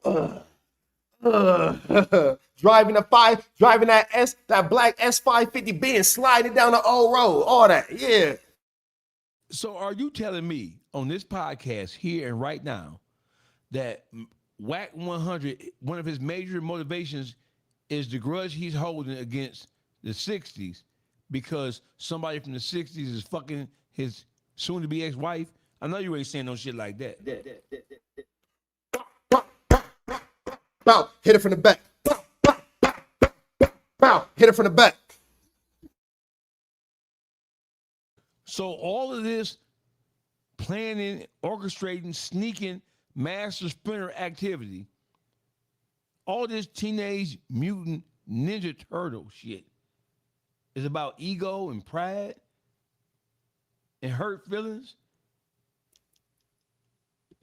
Him so sad. Him a sad little boy. Him a sad little boy. Him thought that he was going to be able to be cool with Big U. And him thought that he had a good pass. And him thought that he was going to be able to slide around. So he doing these little interviews where they got Big U and Wack sitting there. And then they say, hey, Big U, who do you respect as the top blood in L.A.? And Big U looks at Wack and he says, Suge Knight. But then Wack, because Wack, he cuddly in the middle. They ask Wack the same question. He get on his knees and say, Big U. But how you think he felt after Big U said Suge Knight when his answer was Big U? It's all feelings because it ain't no money. Because what you ain't heard in none of this is any exchange of money, of any exchange of narcotics, of any exchange of firearms. You see no profit in this. All you hear is my feelings is hurt, so I'm telling.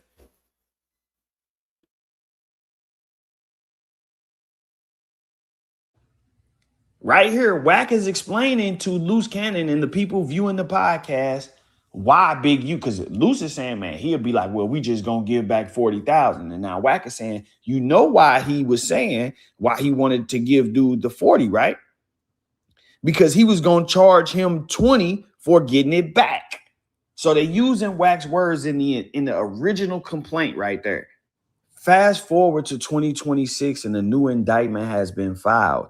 This time, they are clearly using Wack's words, you know, and this is a new overt act that has been added to this racketeering charge. What you have to understand is these are charged acts, but they are charged as acts committed in furtherance of the racketeering. So the racketeering is the actual federal statute that he's charged under. And then that way they can just inculpate all of these different acts and things that he's allegedly done and put them all under one charge instead of having to charge him with 200 different statutes. Anyway, they are clearly using his words and information that he put on the internet once again. This is called open source reporting. Now, this is where it gets really tricky too. Now, let's be very clear about this because I want y'all to know that I know what I'm talking about. And I want y'all to know what y'all talking about when y'all say this. So to answer the questions, yes, if the interview was published in a newspaper, magazine, podcast, TV broadcast, or public website, that's considered open source intelligence. Now, here's how you can tell the difference based on where the government got the quote.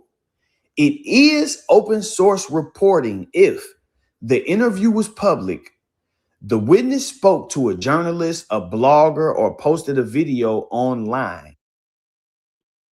Do this sound like No Jumper to y'all? Now let's discuss why it's used. Prosecutors can simply read the article or watch the video and quote it in the indictment. They do not need to interview the person themselves because the person already made the statement publicly. So by all standards, definition, all they have to do is watch your interview. So the prosecutor, the federal government don't need to interview the witness. So we talked about the whole future thing, right? So the prosecutor doesn't need to interview any witnesses. When they hear a story on a platform such as No Jumper, all they have to do is hear it and hear the names associated with it, and then they can use that as justification or as their reasoning why they're incorporating that particular act as is described as the overt act.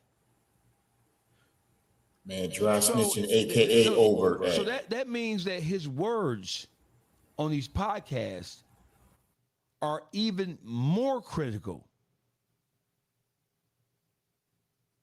Because, and he knows this. I said that. I called it dry snitching, but that's not the proper term, but that's exactly what it is. How he using that platform to implicate and entrapping witnesses in there. Because, oh man, that's heavy. Hey, Trap, we need that. We need this clipped out. Because this right here needs to be sent to academics, and let's just say they don't know how their platform has been weaponized. Let's say they don't know. This needs to be clipped out. So can you, what timestamp? 122? This shit need to be sent to academics, Poetic Flacco, and Adam 22 specifically. So they can't, from this point forward, if they didn't know, they know now. So when they're acting incredulous about, well, what do you mean he's using our platform? No, why you put that rat trap out there like that, bro? That is the rat trap. When they get that, Oh, my bad, Underdog. Go ahead. I said that is the rat trap. That is the ultimate rat trap. Where do the rat run from there? So, I spoke with Adam 22 last week on No Jumper. I gave him a call. We spoke about this exact same situation. On the phone, me, Adam 22 had the common sense that God gave us all. In front of Wack, I guess he must have forgot the common sense in the car. With that all being said, you will never, and when I say never, if one of my chats, somebody in my chats, one of my mods can run that clip for me, I'd appreciate it. Send me a screenshot to my Instagram. I appreciate you. Ike Turner Hands, I'd appreciate you real quick, my nigga, if you did it. Charlie Brown. I say all that to say this. Flacco, you're not going to get him to talk bad about Wack. If you can, Dawgface, get academics into this chat. See if you can get academics into the, send him the link. See if he'll join us for 5 minutes. Because all we need is 5 minutes. But if you give them an opportunity to judge a clip without having to be held accountable by the people, they're going to tap dance all around. There's going to be a Chris Brown concert how they dance. Now, I'll give academics this. I believe in my heart that if academics is on here with us, he won't play the game. He'll keep it real. But by himself, he's going to maintain the protection of that relationship. What y'all think? Yeah, he ain't coming then. He ain't gonna pop up if he can't wiggle how he like to wiggle. He ain't popping up. He ain't letting you corner him. Is you crazy? You know, he way too smart for that shit. So with academics being live, Dawgface, send him the link, man. See if you can get him over here. You know what I'm saying? And we can go for it like that. Cause I just sent this message far and wide. There it go. He ain't coming. I've been talking about this for the last 4 years. And up until last week or the week before last, everybody was calling me crazy. So God willing. And on the same token, I'll do my part. Let me send it to Adam 22 and we'll keep the content going. Person already made the statement publicly. So by all standards, definition, all they have to do is watch your interview. And if you say something on there, then they can use it. They don't have to talk to you at all. But let's keep going, because this statement can be used to establish probable cause in an indictment. And I want to explain to y'all exactly how it's used. And I want y'all to also understand that the threshold for probable cause for an indictment is not the same as reasonable doubt. You know, it's two different standards. One, the standard that they have to use just to get you charged is nowhere near the standard that they have to meet in order to get you convicted. So again, all they have to do is take this guy's words and say, hey, we believe this may have happened because this dude said it happened. Let's charge him with this. You know, we've gathered up some information and, you know, let's put this case out here. They take it to a judge, get it signed on. But now let me explain to you why this is admissible. Because this interview happened on No Jumper and it was completely public, it is 100% open source reporting. In modern federal prosecutions, the government routinely combs through media, articles, podcasts, YouTube interviews, press releases, and social media posts to build their cases. So this is not an uncommon thing in today's times. Actually, this same prosecutor's office, United States Attorney's Office, the Central District of California, is the same office that's handling Dirk's case. And if you've watched Dirk's case, they've very openly stated that they use open source reporting, you know, to gather the intelligence, which is why people like Traveler Ross came up and they actually used the academics interview, you know, so this is common with this office for sure. Anyway, to get an indictment, prosecutors only need to show a grand jury that there is probable cause a crime occurred.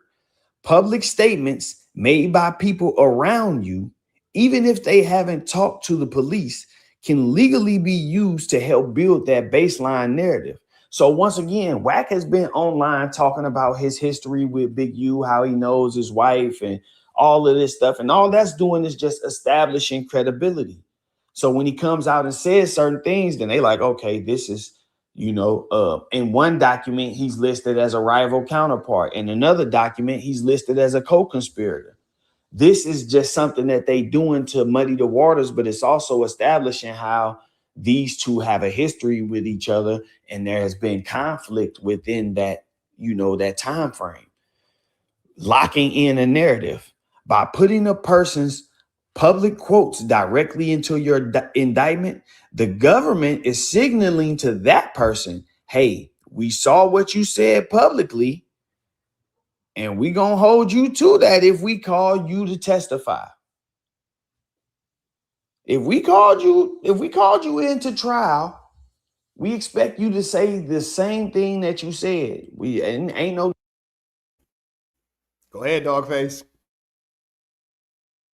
Let that shit rip. Go ahead. I see it on you. At this point, respectfully, I mean, so listen, Wack 100 will go down. Wack 100 is the modern version of the hip hop police. That's what he is. Even though this shit really has nothing to do with hip hop, but because he's operating under the guise of being a manager, right?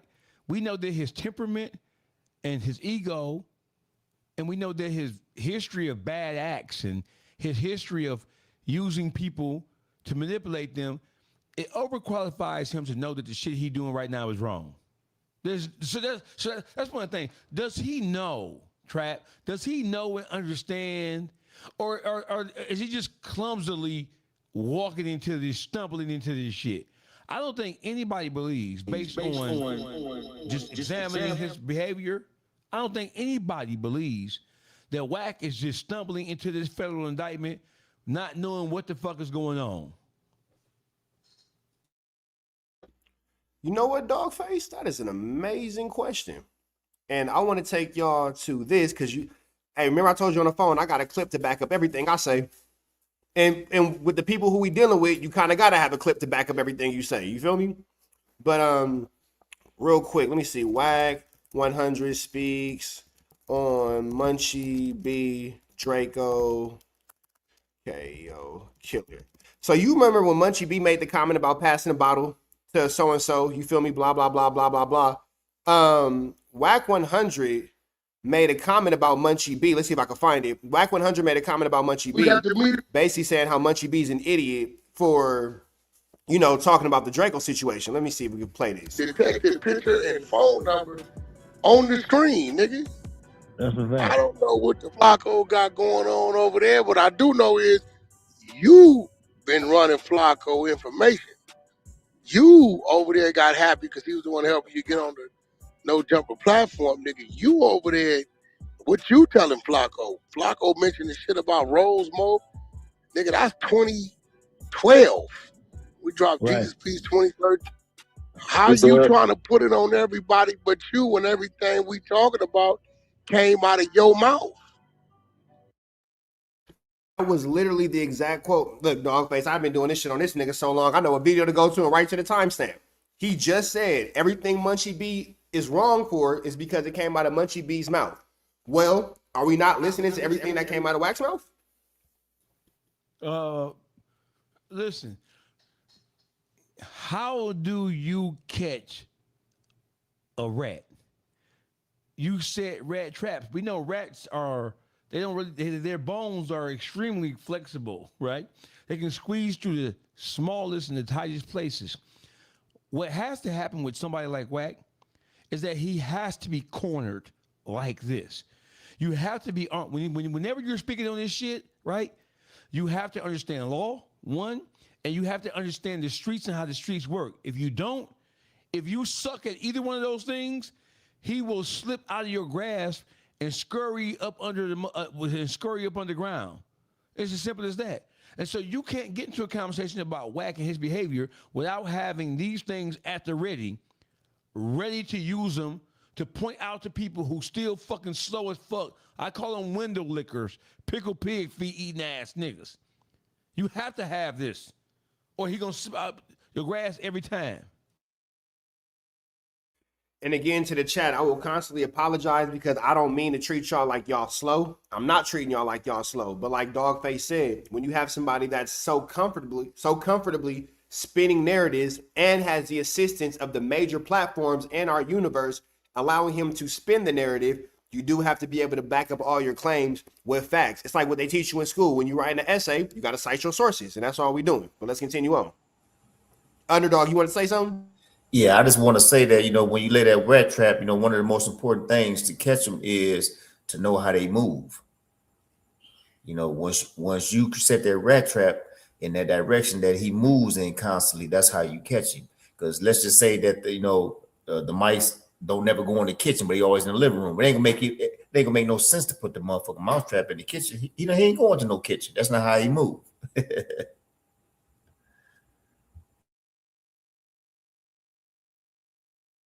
Getting up here pleading the fifth or none of that, because you are not facing any charges, so there's no right against self-incrimination. We already have the statements. This is what they are doing for him in exchange for him doing this. This is why he hasn't been charged. Everybody's saying, how is he a co-conspirator and not charged? He's not charged because he continues to provide them information from the beginning. For the last 4 or 5 years, we've seen it. Open source reporting on Big U daily from him, Eddie Boy, 600, all of these different guys. We've seen it. So what they are doing, they just sitting back watching and like, okay, he keep feeding us information, and at this point they have so much of the information, they can just go back and find different little things. I'm sure they could probably charge Big U with a ton of stuff based off things that Wack has said, but there has to be, somewhere where they draw the line, because then you may upset the court. So, they probably just sitting back on a ton of overt acts like, yeah, well, we just gonna add this or take this out if the case started looking shaky. But in any case, they are using Wack 100 clearly. That's why his name is mentioned in that document. That's what I was saying in the video yesterday, but I get it. The video is kind of long. A lot of people don't have that much time to sit around and watch or listen. And a lot of people are doing reaction videos to my videos, and reacting to an hour-long video is probably like a 3-hour segment. So I wanted to bring this back for y'all, break it down as shortly. I thought I would be able to do it in 10 minutes, but I wanted it to be thorough too, because I want a person who has no knowledge of the law to be able to understand exactly what's going on. He's feeding them information. And because he's feeding them information and they are able to use this information to continuously put charges on Big U, then they don't see a need to lock him up. Locking him up would make him shut up. And then, that would lead to them having less information. At the same time, this tells me that the information that they already have on Big U, they don't feel like it's enough. With that said, I'm going to wrap this one up, man. I hope that this was pretty. All right, y'all. So before we go on to the next clip, that was Byron Blake breaking down that Wack is in fact named as a witness as of today, according to Byron Blake, as it being Thursday, August 6th, 8:30 in South Central Los Angeles. Wack is officially named as a witness in Big U's case. And it's looking as if Wack 100 doesn't testify to his own statements that he gave on the internet, he may in fact find himself a suspect and a part of this indictment as well. Does that sound pretty accurate to y'all?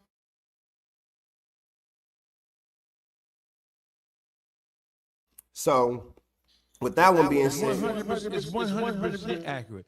And listen, we get to the point now where the fact that we have to argue this it is pretty draining, because the amount of brain power we have to expend on this shit, when it should be obvious to just a casual observer, this shit, I can see why motherfuckers get frustrated.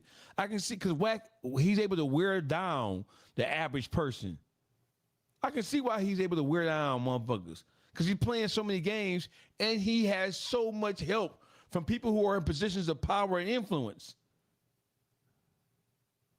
then on top of that, he gonna try to take your page once you get too hot on this trail.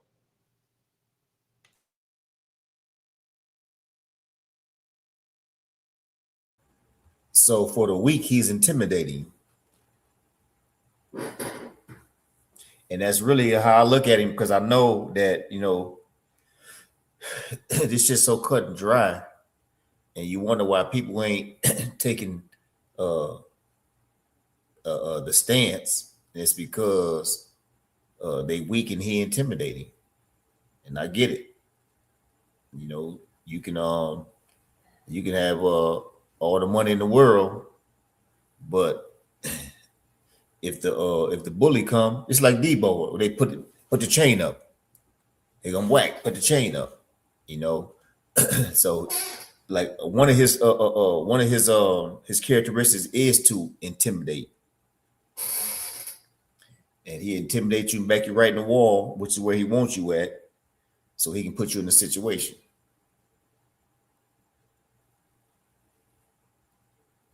That's pretty much how the situation go. And like you guys said, I can understand how, especially people who don't come from the streets, because let's be transparent here. We all watching the same. Between the three of us, we got 423 people in here. If it's 423 people in here, there's 400 people who will never see anybody's jail cell. Let's keep that shit 100. They'll never see it. If it's 400 people in here who will never see nobody's jail cell, it's 300 people in here who are walking away from every sort of physical altercation, every sort of verbal altercation, because the average person is not fighting or arguing on the streets, because low-key, only we're taught that in the animalistic situations that we come from. The average normal person, we all fathers. None of us are going to teach our children to argue and fight in the streets. You better walk away from that shit. So the average person on the internet will, you know, kind of be willing to spin towards Wack and on Wack's behalf. And that's mainly due to the fact that Wack 100 is loud. Like you said, he's intimidating. And even deeper than that, if you don't care for Wack, that's one thing. But then how are you going to go to battle with the academics and the Adam 22s and, you know what I'm saying, all that kind of shit? You feel me? All those things are against you. And those are influential voices. If they weren't influential voices, they wouldn't be in the positions that they were in.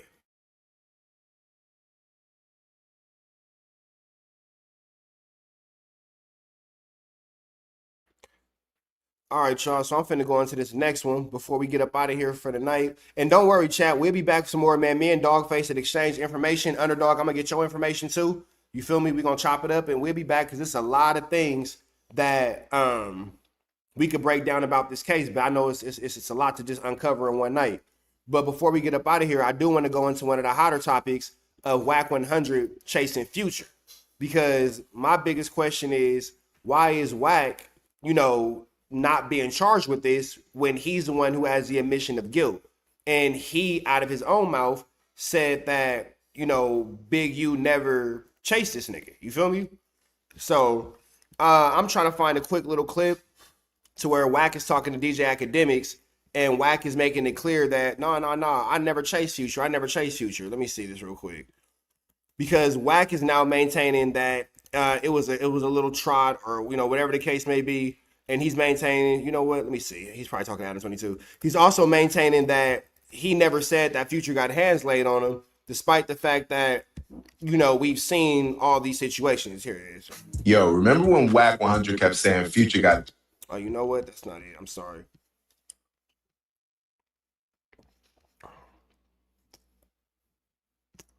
Let me see. Okay. Why were you pressing Doughboy on Clubhouse, and why did you say fuck him and Future? That was the highlight clip. Well, see, that's what I'm saying. Once again, like, my response is always all they see and all they hear. So this all goes back to Future and you allegedly getting into an altercation at LAX. What was it? Yeah, you know, I got content I could have showed. I just let it go. But Rockstar from Hip Hop Trends calls me. I'm at home. Bro, what up? Hey, man, Doughboy is coming to my room. And real quick, for those of y'all asking why we not playing the Rockstar content, because if I wanted to talk to one of Wack's baby's mamas, I'll just call Kim.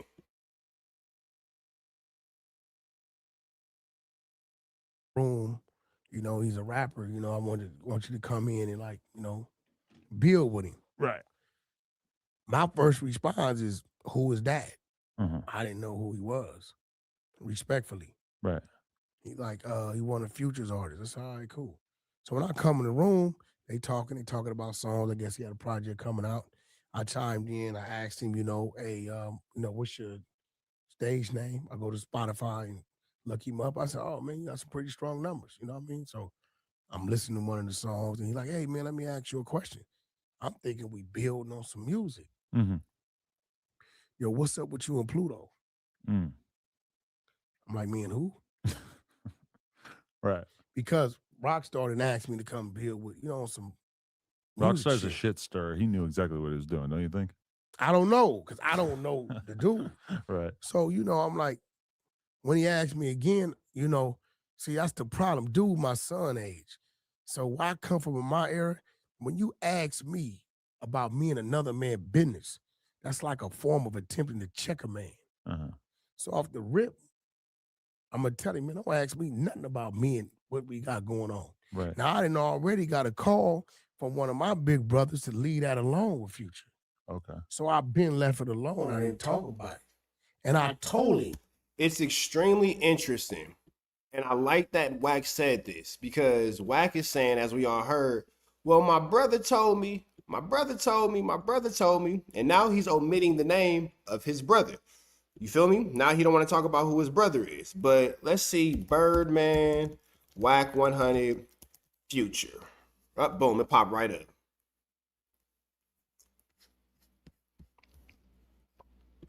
It's a long drop down here, right?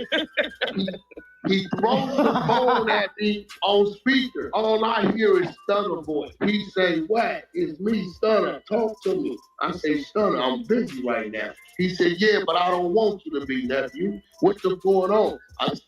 Would he still be considered a gangster if he used to run a heroin empire and he got a ton of people? It's a long drop down here, right? He throws the phone at me on speaker. All I hear is Stunner voice. He say, Wack, it's me, Stunner. Talk to me. I say, Stunner, I'm busy right now. He said, yeah, but I don't want you to be, nephew. What's going on? I say, oh, trick a bag, man. He can't be in our backyard and he don't throw a bag. Either he gonna pay or he finna get ducked and then he gonna pay, right? Trick at home sleep. He don't know what's going on here. So by Wack's own admission, now he's saying my brother. By his admission, he said Stunner's name 3 times. I counted it. Y'all seen me use my fingers. In addition to that, where the extortion comes in, I can loan Dawgface $10. Dawgface, you gonna pay me back my $10, or I'm gonna F you up, and then you gonna pay me back my $10. That's what makes it extortion. Oh geez, am I tripping, or did I pretty much make it as simple as it could be made? If it gets any simpler than that, then it's like we slowed in. Yeah. It gets simpler than that, we slow. Check your text message. I got a surprise in there for you. Thank me later.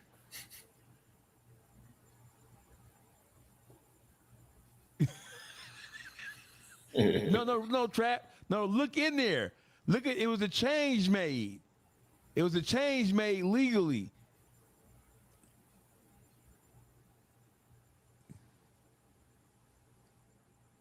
The house has to be in Rakita Bradford's name, because if it's in Cash McElroy Jones' name, he has over $20 million worth of debt and they'll seize the house. That's why it was in Kim's name before he took it for her name. No. Look closer. Look closer. Landon.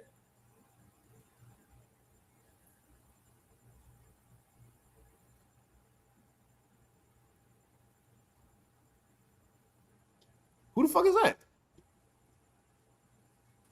That's him. Oh, that's the bullshit name? Yes.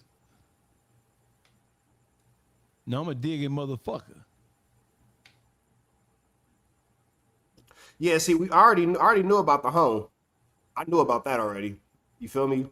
Because he is, what's the old saying they should say? You don't defecate where you eat. He just on the toilet with a big old pot, going crazy. Going crazy. Shout out to his son, though. We love that for him. Live your truth, brother. Hey, bro, listen, I don't even want to discuss that. I got a call from bro. leave that shit alone. Boom, boom, boom, boom, boom. But he was adamant to keep going on. So now I'm like, so Birdman. The nigga just said Birdman name again on No Jumper. But my question to y'all is, if Birdman is being brought up, is he like an accessory after the fact? Is he an accessory to extortion after the fact? What criminal role could he play in this? He is a material witness. He wouldn't be criminally charged because he would be stepping in to act as a protector of somebody who's being threatened with bodily harm. So he wouldn't be charged as an accessory, but he would definitely be a material witness because according to Wack, he paid the ransom that allowed Future to go about his business that day and get on the airplane without being physically assaulted or worse. So he's a material witness. He's most certainly a material witness. And then wrapped your homie up in an indictment. Let's keep going. Call me and say, Wack, leave that alone out of respect to me. Future, my brother. It's his exact words. Like, you my brother. I love him as a brother, as a friend. Stun, I can respect that. So now is Future telling him, yo, fuck Wack, and when you see him, get at him? But what I first got to do is extend my respect to Stunner. And I told him 2-3 times, like, bro, we got a mutual comrade that leave that alone. He kept going on. So then, okay, I'm going to give you what you're looking for. Whoa. He thought I was out of town because everybody. He just said on Clubhouse that he never said Stunner's name. Future, my brother. You see where the fuck I'm going. He just said on Clubhouse when one of the people who was running that, whatever that shit is, when the guy pressed him about it, and he played the audio of him saying Stunner's name, he said he never said his name. That's only because Stunner done got at that nigga and told that nigga what the fuck he doing. And that nigga trying to clean that shit up now because Stunner probably like, bitch, something come down on me. You know, you gonna have like, you ain't gonna be a problem to nobody no more. You know what I mean? He probably got ugly like that. Like, nigga, you better clean that up. So he just trying to clean it up now. Like, you know, he just trying to clean it up now because like Stunner know that, nigga, every motherfucking name you drop, nigga, that's a charge for somebody. I wish they would come get me for you running your mouth like you crazy. Because who the fuck wants to be tied up to a federal indictment for any reason? From a loose lip nigga, man, shut up. But that's that dry snitching though. That I was telling you, that's that dry snitching. You see what I'm saying? Like, for all we know, you know, the feds, you know, they may want Birdman for some prior shit or just, you know, just how they want every boss. You know what I'm saying? They probably want the nigga for something, and this is way, you know what I mean, of creating a circumstance for a motherfucker on that damn platform with that dry snitching, bro. But you know what, Underdog, you took the words right out of my mouth. And I was thinking about it. I said, well, we already, you know, through this almost 2 hours we've been rocking out, broke down what open source reporting is. We broke down how he's examples of his active open source reporting is literally as current as an hour ago. We broke down how, to anyone who thinks it's not a real thing, it was used against President Richard Nixon while in office to get him impeached. We don't think that Wack is higher than Richard Nixon. With that all being said, do you think that this is maybe some term in some sort of way to where if he needs to, Birdman could be the next person to be indicted based off his hand? Man, only thing, you know, and to me, I just feel like for him to even put a Birdman or a Stunner out there like that, his situation is really he is really in a deep situation himself that he's trying to get out of. You know, his situation is probably so deep to where he'd take his chances with a Birdman than the feds. You know what I mean? So I just believe all that name dropping, that's just, and he got a long ass list of motherfuckers to tell on. He got a long list of motherfuckers to tell on, and that shit go back so far. You know what I'm saying? And man, that motherfucker the devil, man. Shit. I mean, but shit, in this same live, You see me take it back all the way to 2006. Man, that shit go back further than that. That's actually current compared to how long that list is and how far he can go back with that fuckery.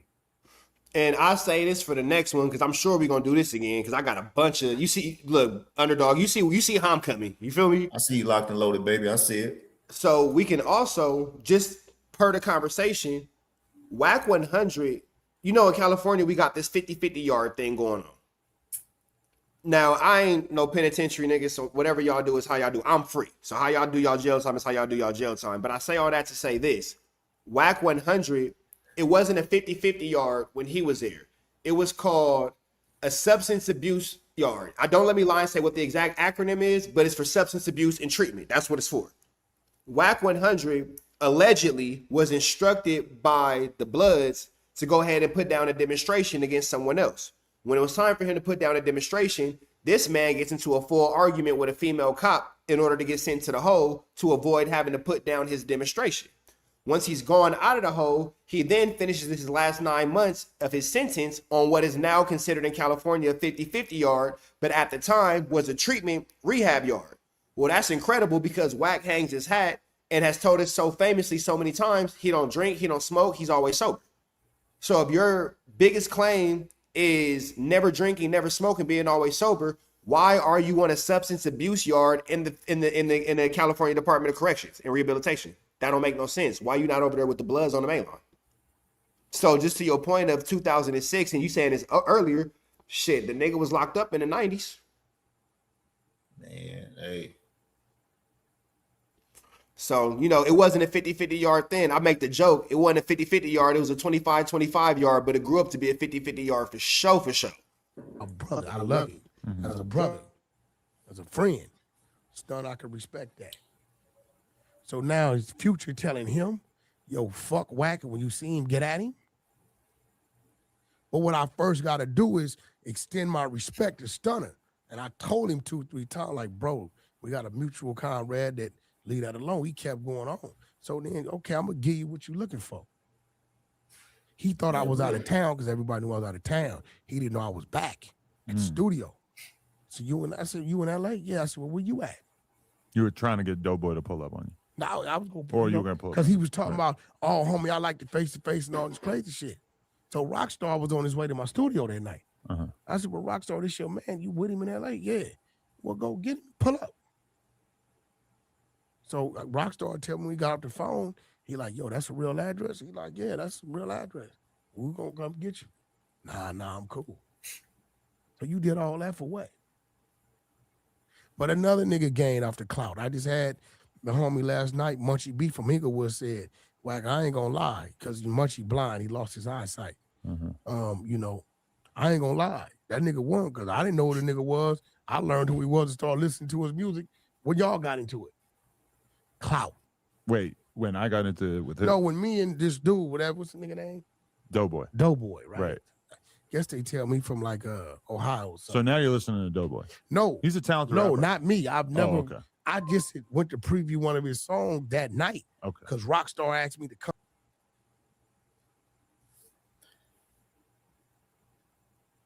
Can't hear you, Chris. Oh. But I didn't say you had a charge, though. But I didn't say that. Anybody phone. I think you gotta put it to them.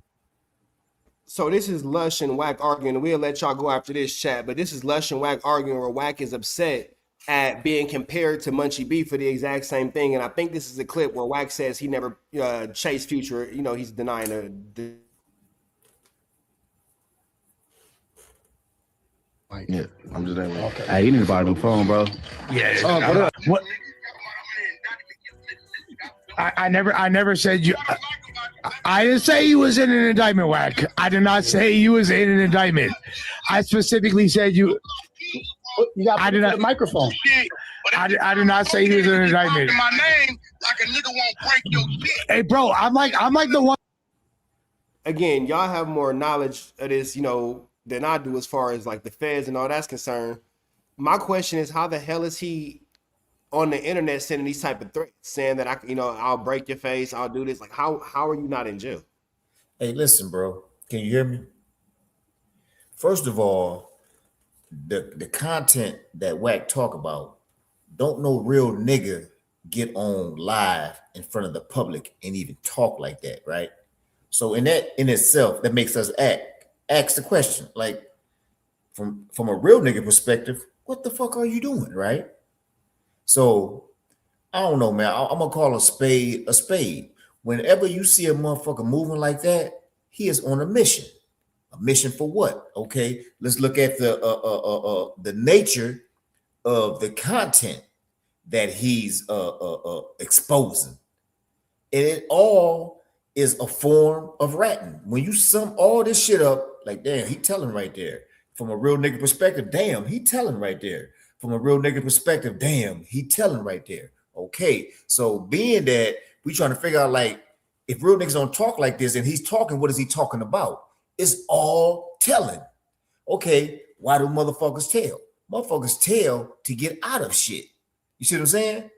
And like for real, man, to be honest, it's kind of like if he wasn't so relevant, right, in his telling, like this is something you talk about and you be done with. But this is a motherfucker that you got to continue to slay because he's constantly updating his motherfucking bullshit. As we have been talking, so we got to keep talking about it. Like I would have loved to cut this nigga off. Like I'm done talking about this nigga. It is what it is. But no, he keeps bringing us current fuckery. So we have to address that current fuckery, bro. Underdog, I was able to bring y'all that conversation where he started listing up all them names. Nigga, that happened fucking 97 minutes ago. Man, hey, he on a mission, bro. It's literally that's up just what to it date is. telling. And he on a mission, right? I'm gonna tell you what real niggas do to niggas like that. They just stay the fuck out his way. That's what real niggas do. You see what I'm saying? But you know, we content creators, man. You know, and I'm a baby in this shit, but shit, I ain't no fucking dummy. I don't give a fuck if I'm 2 days in this motherfucker or 3 days in this motherfucker. You walk past me with a red dress, I'm like, she had a red dress on.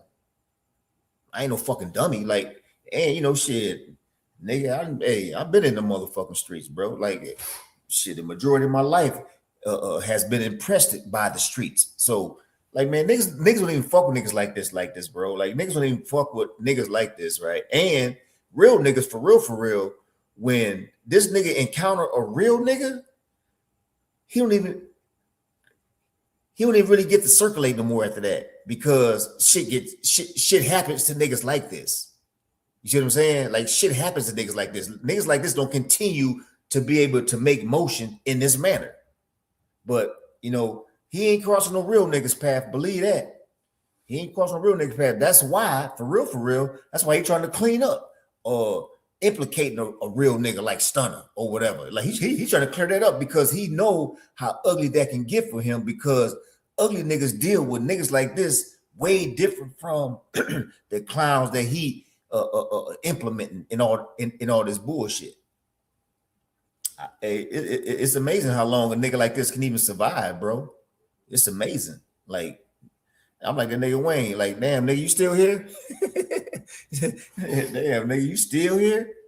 Yeah, that nigga still here doing the same bullshit, bro. Hey, almost pretty much with no recourse. The only real big problem he has is if he can't feed the feds.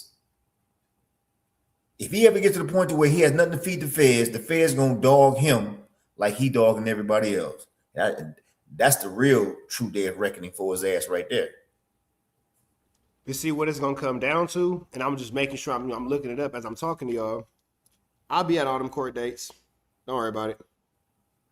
Because what we can't do is depend on these dudes to give us their version of what happened when I could just give you guys what actually happened. And for those of you guys who are not familiar with what I have going on, I've actually been following the situation with Wack 100, doing investigative reporting docuseries for the last 4 years.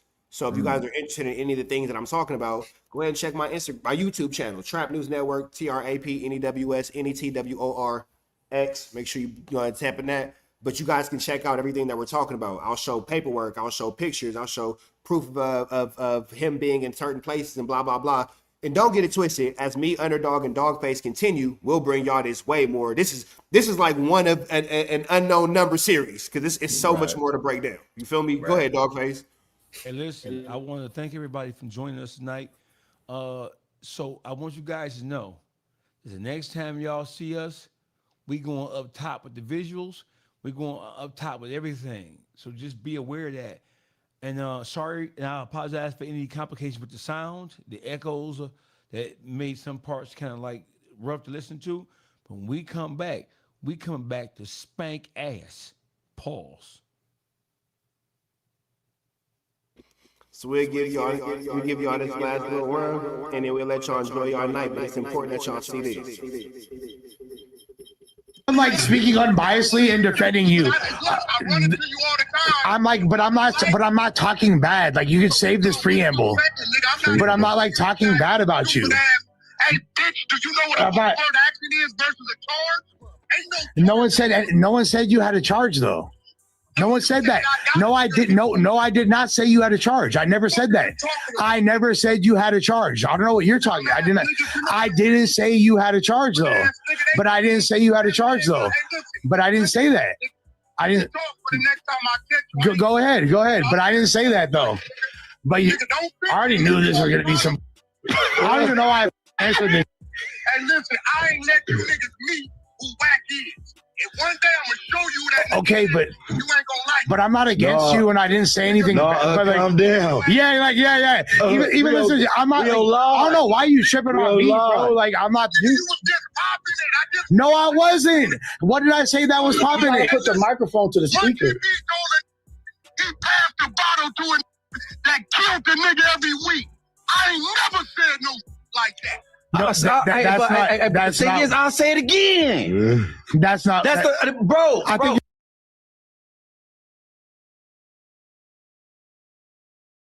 My bad, y'all. So you know how this end up, Underdog. They just start arguing and yelling and screaming at each other. Wack did say something that was important though. He said, "You effing idiot. Do you understand what an overt act is? An overt act is basically, in a short story shorter, it's a description of what you're being charged with. It's the adjective to your felony, to your indictment. Is that a simple way to put it? Yeah, it's like an addendum, goddamn. That's it. So I'm gonna show you guys this, and then we'll slide out for the night.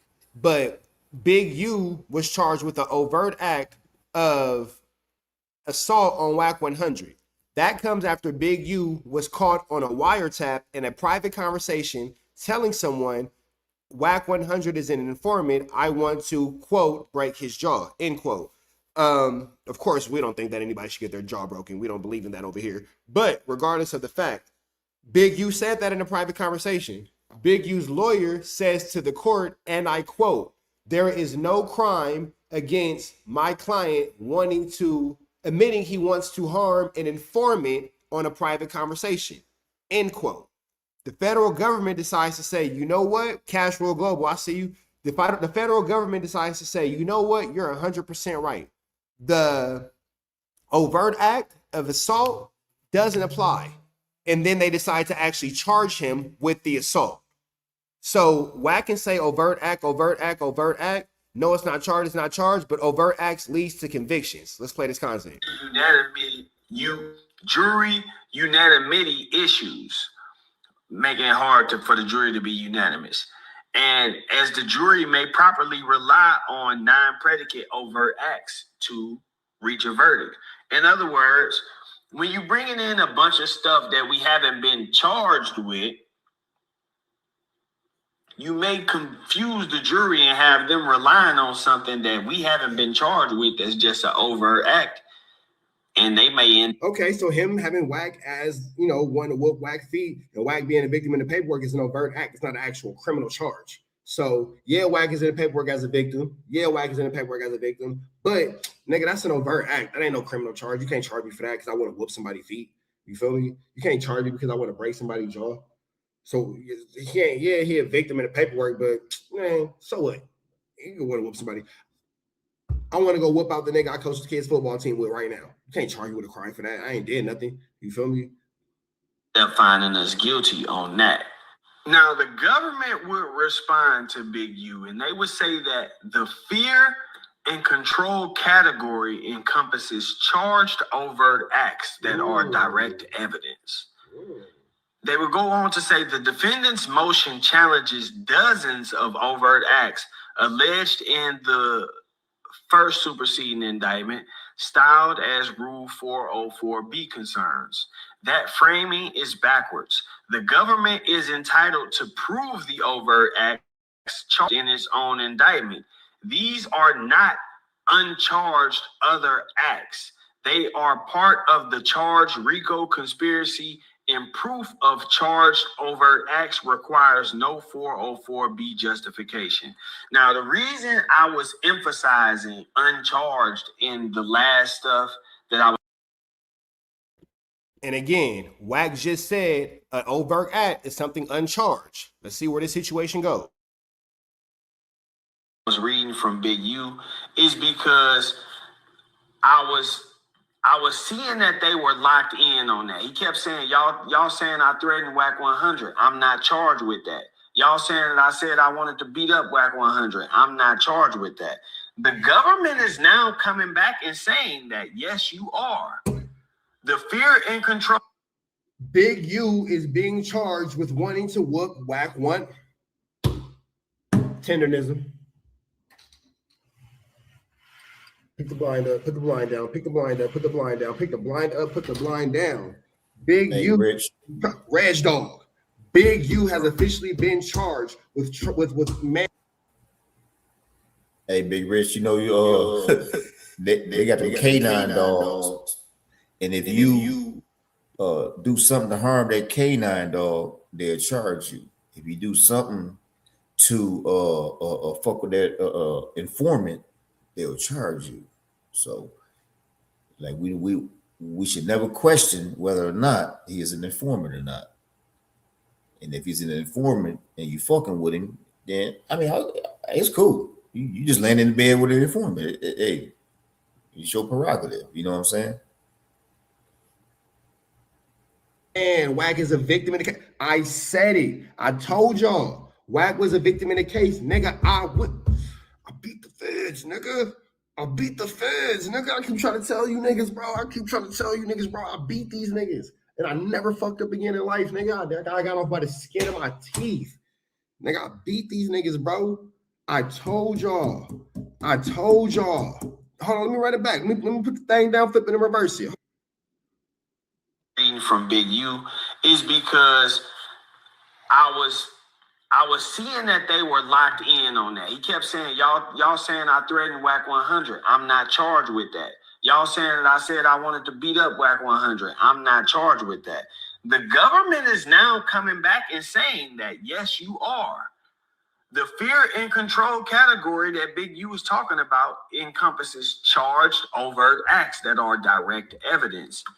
Again, it says these are not uncharged other acts. They are part of the RICO conspiracy, and proof of charged overt acts requires no 404B justification. So, long story short, Big U is charged with assaulting Wack 100.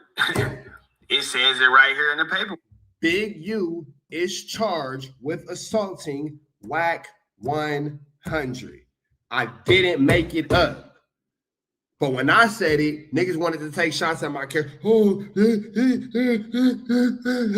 Niggas drug my name through the mud to hide this shit, bro. Niggas drug my name through the mud. Niggas lied. Niggas tried. Sorry about that, y'all. I was really passionate that day.